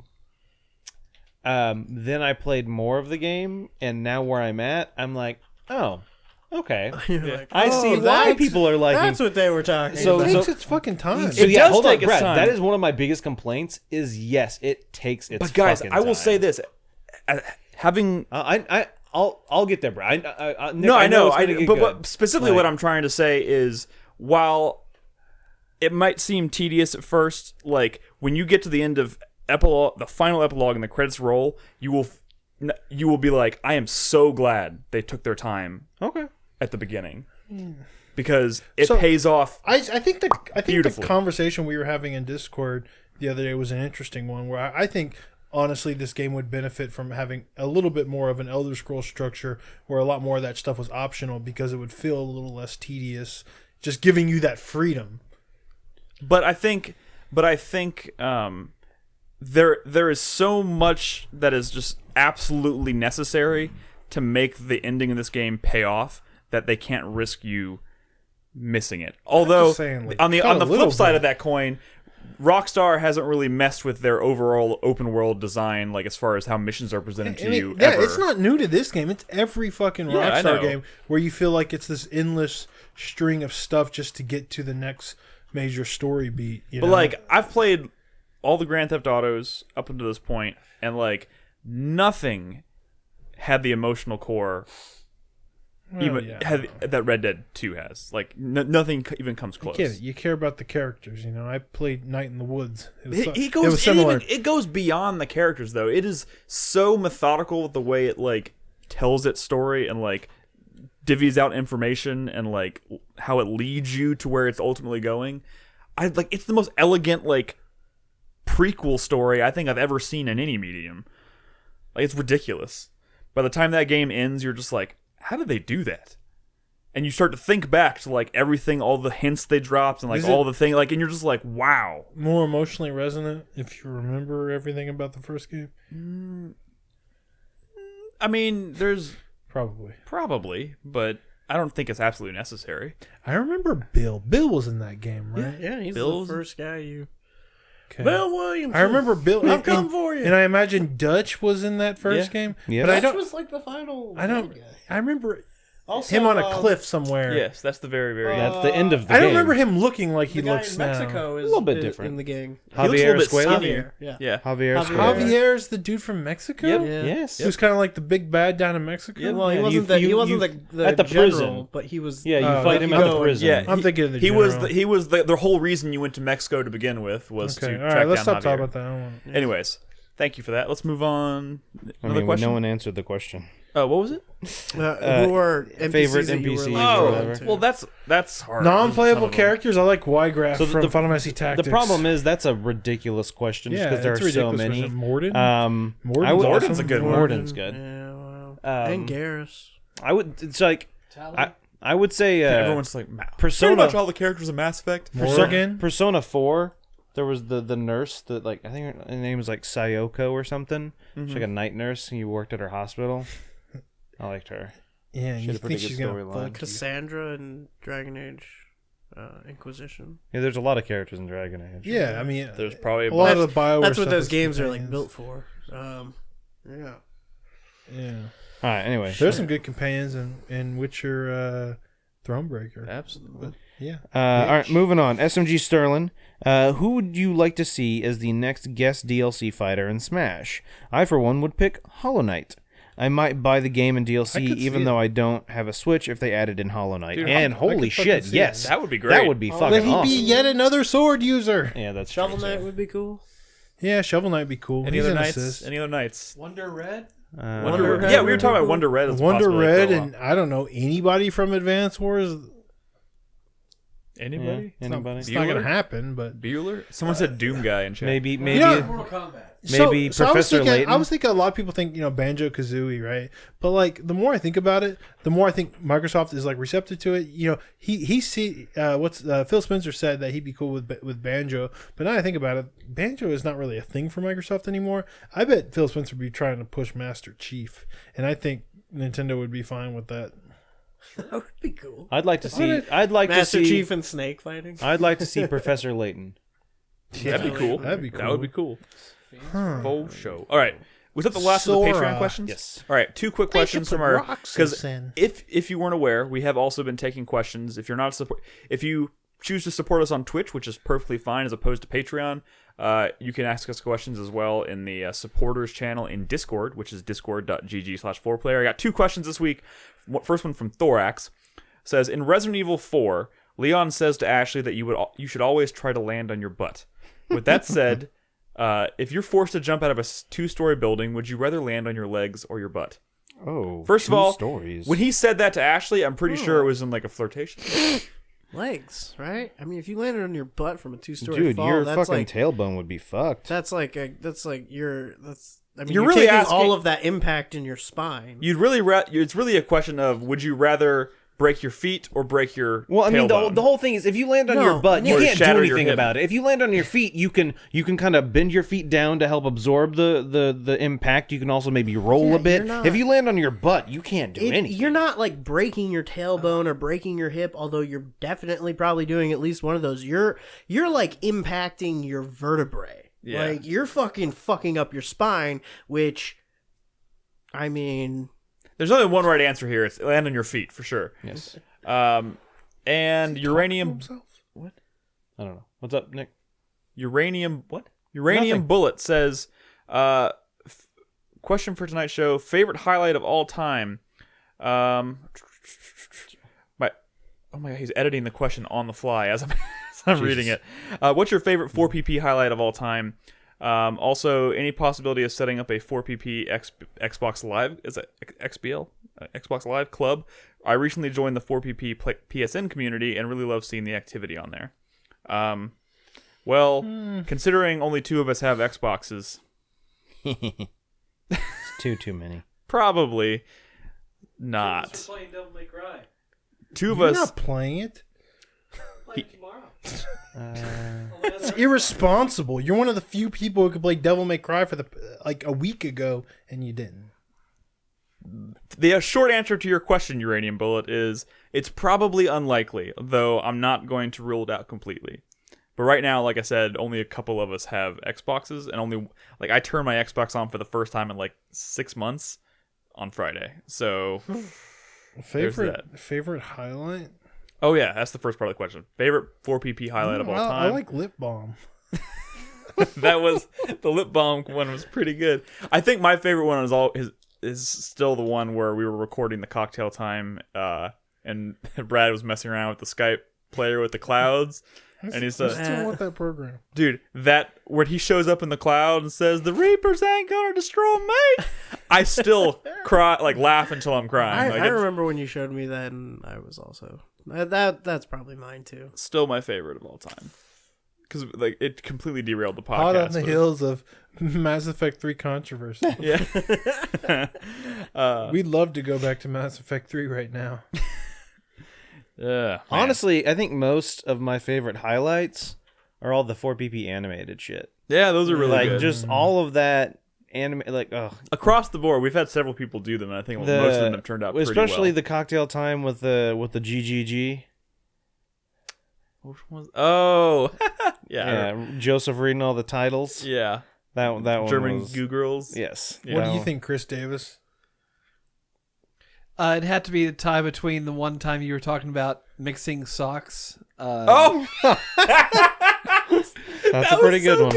and the time Nick learned about Ekans being snake backwards. oh yeah. That's pretty. That's classic.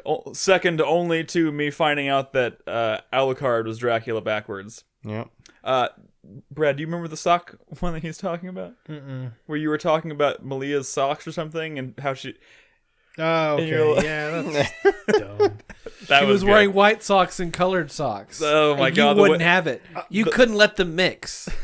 That was This one's pretty a little good. passe because I'm in it, but it's me having a argument with Carlos about how he's constantly making fun of like fantasy shit. Somebody posted this recently while he's playing like System Shock 2. And I'm like, this stuff is just as fucking nerdy, right? But he always acts like it's science. And then like right when he like fucking says that, he's like, "Oh, a worm for my worm gun." And he's like legitimately like psyched. Oh my God. Nerd. That's fantastic. All right. Thank you guys so much for your questions. Like I said earlier, if you want to support us on Patreon, you can find us at patreon.com/4player. If you're a subscriber on Twitch, you can jump into our supporters channel in Discord. You can leave us questions there. We will answer them as well. And now we need to wrap up the show with the 4-player minute. Let's keep it quick. It's been a little bit of a long show. Brad, we would- just started late, actually. It's really not been that long. I think this has been a pretty long show. But anyways, let's move on. Brad, Yeah. care to start us off? Yeah, I have notes for the Henry's doctor. I have the wrong notepad open. Okay, here we go. It's okay. Good Good start. So my sweat should be obvious. It's for the end of the year and December releases and the stuff that I am still like, who knows if I'm ever going to get through, like Dragon Quest 11. But, Ashen, Below, Mutant, Gris, all that stuff looks cool. I'm worried about Frostpunk because I really liked that earlier in the year, but I have not been able to like sink my teeth back into it. Brad, they just released a endless mode.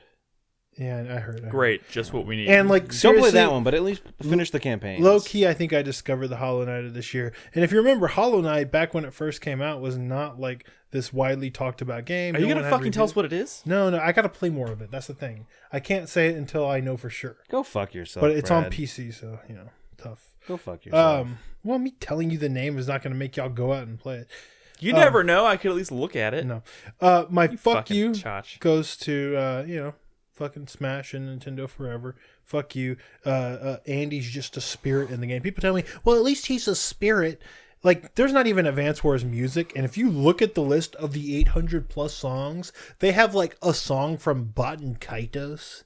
Like there's some From what? obscure. With the pinball They game? have 3 songs from Coldcept. Like some obscure, random ass bullshit. 3 style savvy songs. Nothing from Advance Wars. Nothing from Advance Wars. They took out the only they had an Advance Wars assist trophy. They took that out. They wiped Advance Wars from the face of the planet, with the exception of 1 or maybe 2 spirits or whatever. I haven't gotten all the happened to spirits. Sakura? Like what the fuck happened? Like it almost seems like they're doing it on purpose. Intelligent Systems is the maker of Advance Wars. It's the sister series to Fire Emblem. They do so much work with the Smash team with all those fucking Fire Emblem characters. Does nobody at Intelligent Systems go, hey, we give you all these Fire Emblem characters. What about fucking Advance Wars? Nobody is championing that shit. My hype is they announced this company called. Man, I don't remember the name of the company, but Great. 2 Panzer Dragoon remakes for Panzer Dragoon and Panzer Dragoon SWY have been announced. Like full on remakes. That's very fucking exciting because those are Sega Saturn games, and they can any Saturn stuff is hard to get running these days. And that's cool. Now announced Saga, because that's the real white whale.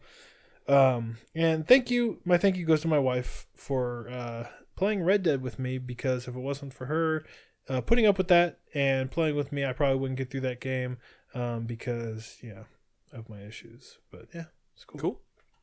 My Nolan? 4Player minute starts now. I got 2 hypes. My first hype is for Return of the Oberdin.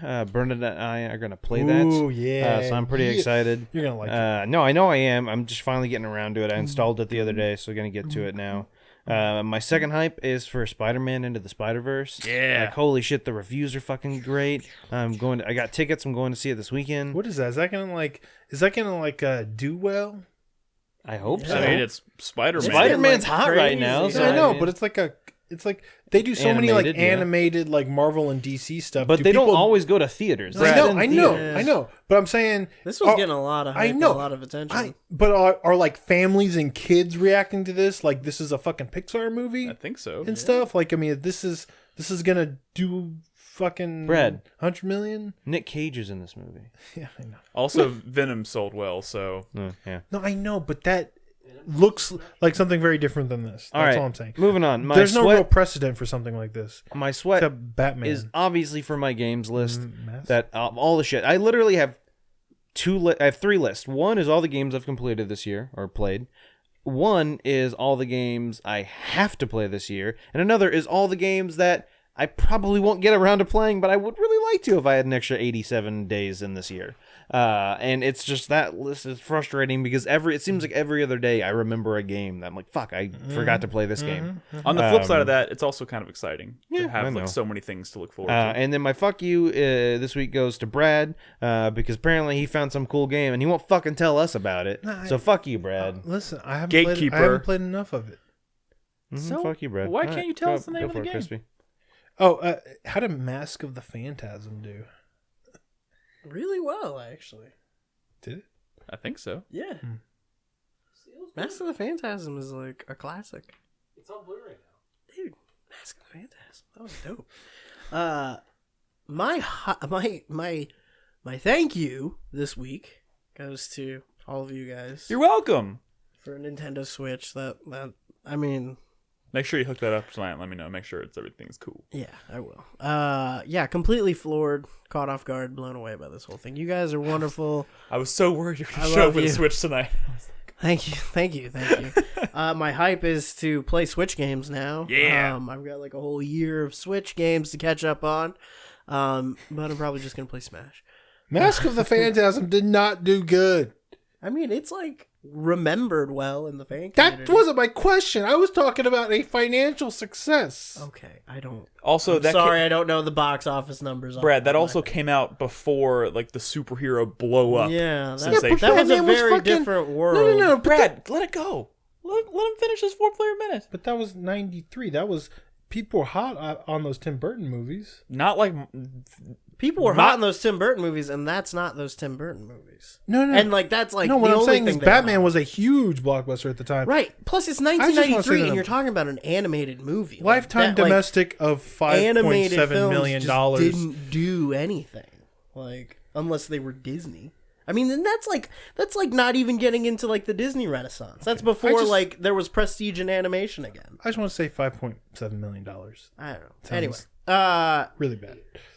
so instead of a fuck you hype, I'm not really gonna do that. I just wanted to like mention something that I've read earlier and I've been thinking about a lot. And maybe you've seen this thread on Twitter, but someone from Rock Paper Shotgun had like posted something about how they think in the future when we're looking back on the late teens and like late 2000s, early teens of video games, we're gonna be talking a lot about how much damage Dark Souls did to like action games, and I think that is just like a preposterous position, and his whole argument was that like now all action games are trying to just be like, you know, uber fuck you hard, which again, I think is just kind of like parroting a popular meme about Dark Souls that it's like hard, and the fact that I've played through I all don't of them, fucking get it. Like it is hard if you think that you should be able to play that game without dying. yeah, And like that's it. Like if you don't see dying as part of the experience, if that's like if every time you die and you're like going back to recover your souls or you're like fighting a boss again, if that is just like wasted time for you, if that is like not part of the game for you, then yeah, I guess I can see that. It's still really fucking hard though. But like, I think the real flaw in that argument was that, I mean, the defining franchises of the genre prior to that were like Devil May Cry and Ninja Gaiden, and those were also known as being really fucking hard. So it makes no fucking sense what they're saying anyway. Right. It wasn't. I mean, yes, the whole idea of like balls hard difficulty wasn't new. I think maybe what he was saying was that like it pushed it more into the mainstream. Like Dark Souls is just kind of like had more penetration into the mainstream consciousness than some of those other games did, which is true. But like again, I don't.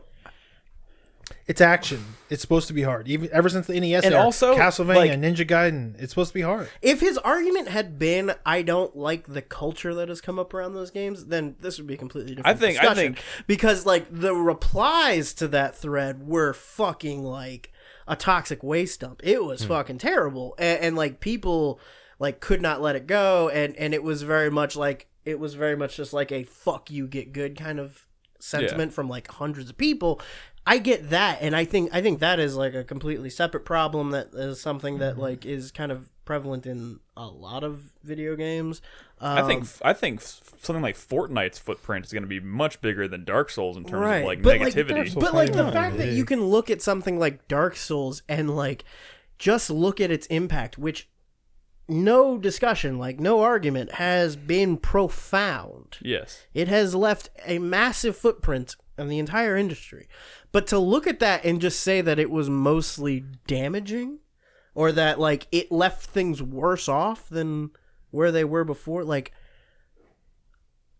I don't know how you can make that argument. I don't get it. Like I don't like and not to mention like, and I don't want to be a dick to the guy, like maybe you don't like action games or something, but like I don't know. I think it's a worthy discussion, because I think the problem isn't like, is this game too hard? Is this game too easy? I think it's more of like an issue of like, how do we look at these games? Like, how do we look at games? How do we look at our time spent playing a game? Because I've been thinking about this a lot with Red Dead too, and a lot of people complain about how like it's too slow, the story doesn't go anywhere, and it seems like tedium. But like,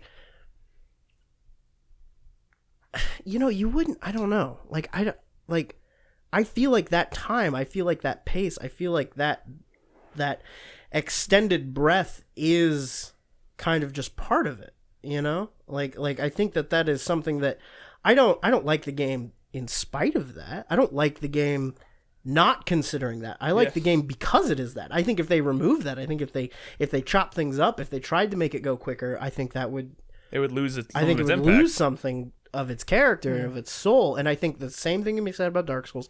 I think if you like went through and like tried to do like a I really hate saying that, because I do think that like games should be accessible to everybody. I think everyone should have a chance to play games, but like, you know, like there's strategy games that I'm never going to play just because I just don't have it, you know. Like I'm a pretty smart guy, but I'm not very tactical. Yeah, you know, I'm not like strategic. I don't operate well thinking, you know, 10 moves ahead. I don't dig into systems the way, but that's fine. It's kind of frustrating to see one that looks cool and be like, man, I wish I was in on that party, you know. Yeah, but I like, doesn't this game existing the way it is, like, isn't that what's important? Like, that's what I would say. Isn't it like a thing where like, I don't know, like if you like, do you have to beat a game in order to appreciate it?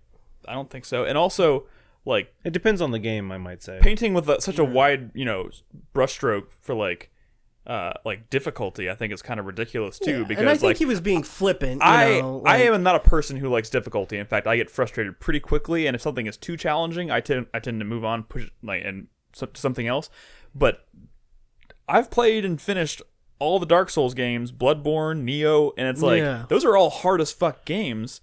But like there is something. It is more than just being hard. It is also rewarding and satisfying because of the way it's designed. Yeah, and like I mean, it's not like I don't know. I think difficulty has like this kind of like this perceived barrier to it because people see some like combat as being difficult and they think that like they think of it in terms of like a feat that they have to achieve, like some sort of dexterity thing that they have to like train for. It like it's not the same thing as like a puzzle being difficult. You know what I mean?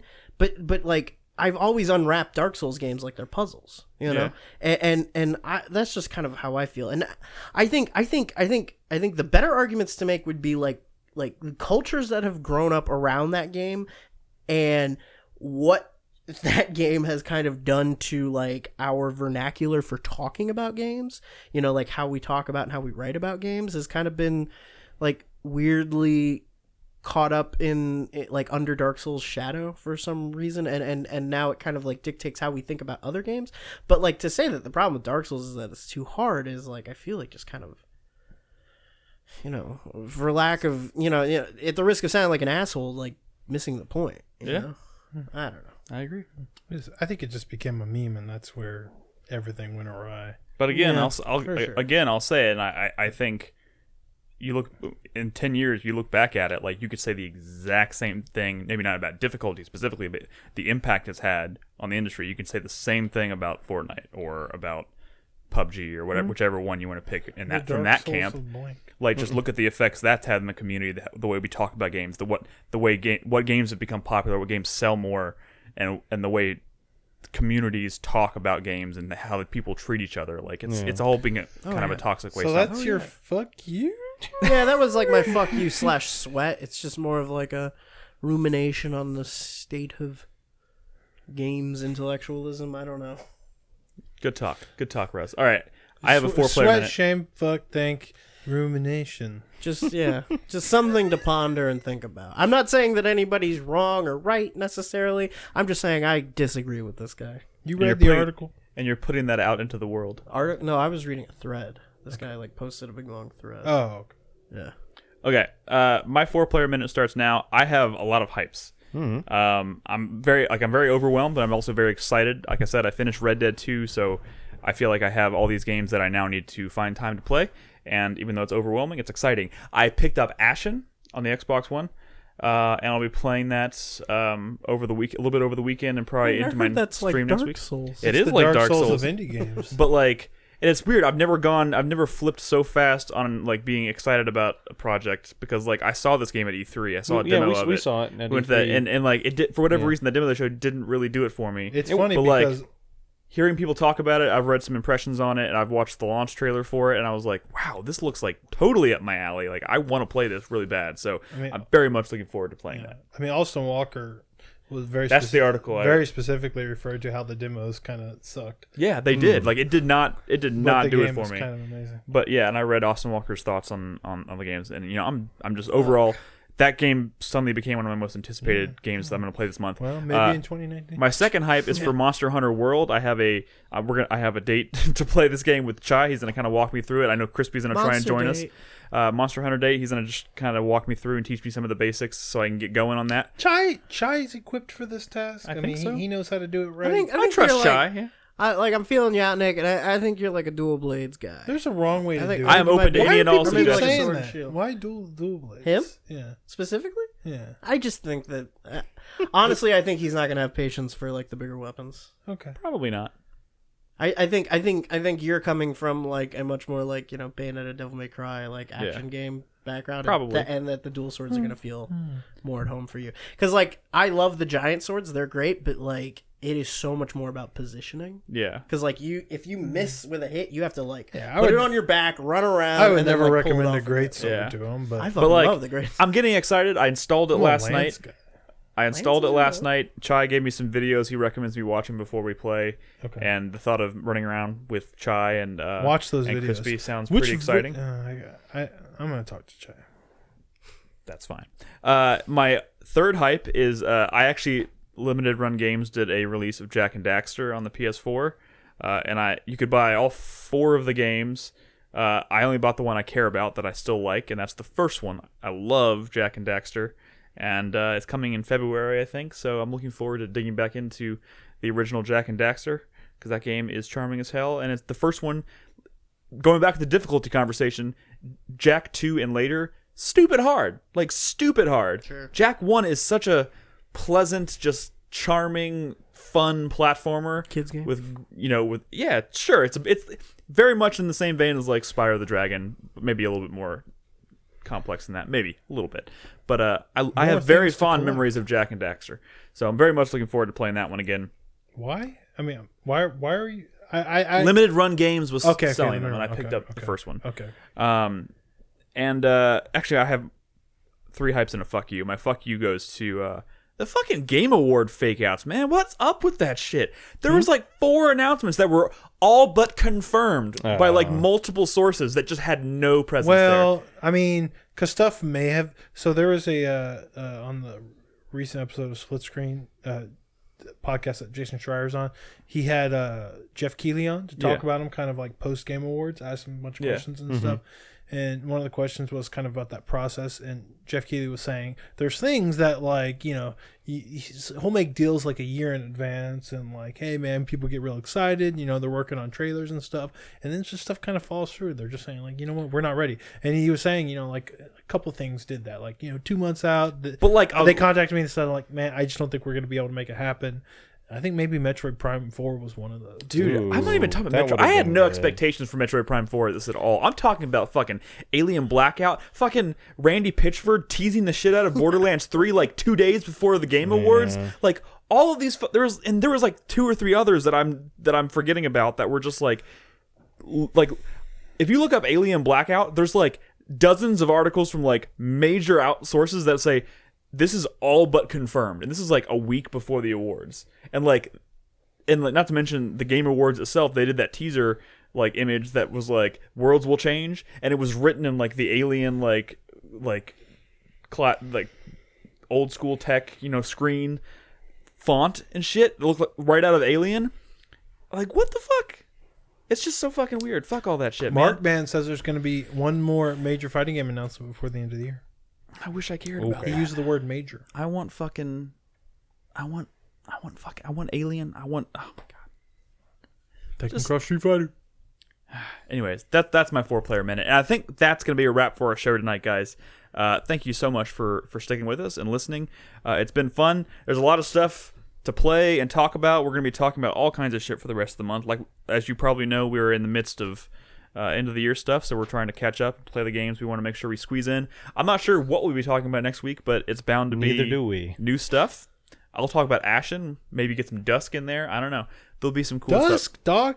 All right. We can't do it to him any longer. You dumb bitch. That's full of crackers. No! There was this one game I was What is thinking the about serial playing. number? I've heard it's pretty good. Wait, what? Did you figure it out, Fucking Nolan? play it. I haven't even played it. That's why I didn't bring it You up. played it for 4 hours, Brad. What is it? You'll have to figure it out. Oh, god damn it. It's called Crosscode. Oh, that game. You were talking about it in Discord. Why would you suddenly not want to bring it up? It's not. I just didn't want to bring it up on the fucking podcast because I'm not ready to talk about it yet. That is all. Thanks for watching, everyone. Nick and the pro. Thank you for listening, everybody. It's the end of the You year. only care because I didn't want to say it. Yeah, because it doesn't make sense Yeah. why you wouldn't want to say it. Yes. But now you know the name. You're back to not caring. I don't care anymore. I just Yeah. wanted to know. Do you see? So wait till I know if I should get if people should get excited. Guys, Child? fuck you. Thank you so much for listening, guys. We'll be back next Thursday night for another episode. Real quick reminder, we are in the midst of starting to think about Game of the Year stuff, so we'll have more to say about that in the coming month. We're going to be releasing... Turn on Chris Davis's microphone for just a second. He remembers the dates better than I do. Chris Davis, take it away. The dates for what? The stuff? surveys. The survey shit. We're going to be launching the Community Game of the Year survey next week. It'll Okay. end New Year's Day. And the week after, we're going to be launching the highlights of the year. So get your suggestions into us. Yeah, so start thinking about what your favorite 4-player highlights were from the year, and we'll start putting that together as We well. have a Twitch Discord for clips. Put it in there. Please put it in there. Just find us at discord.gg/4player. If you have some clips you want to ad for consideration, drop it into the Twitch channel and Discord. And like I said, patreon.com/4players, where you'll, if you want to support us, that's the best place to do it probably. And of course, you can find all of our podcasts, all of our shit over at 4playernetwork.com.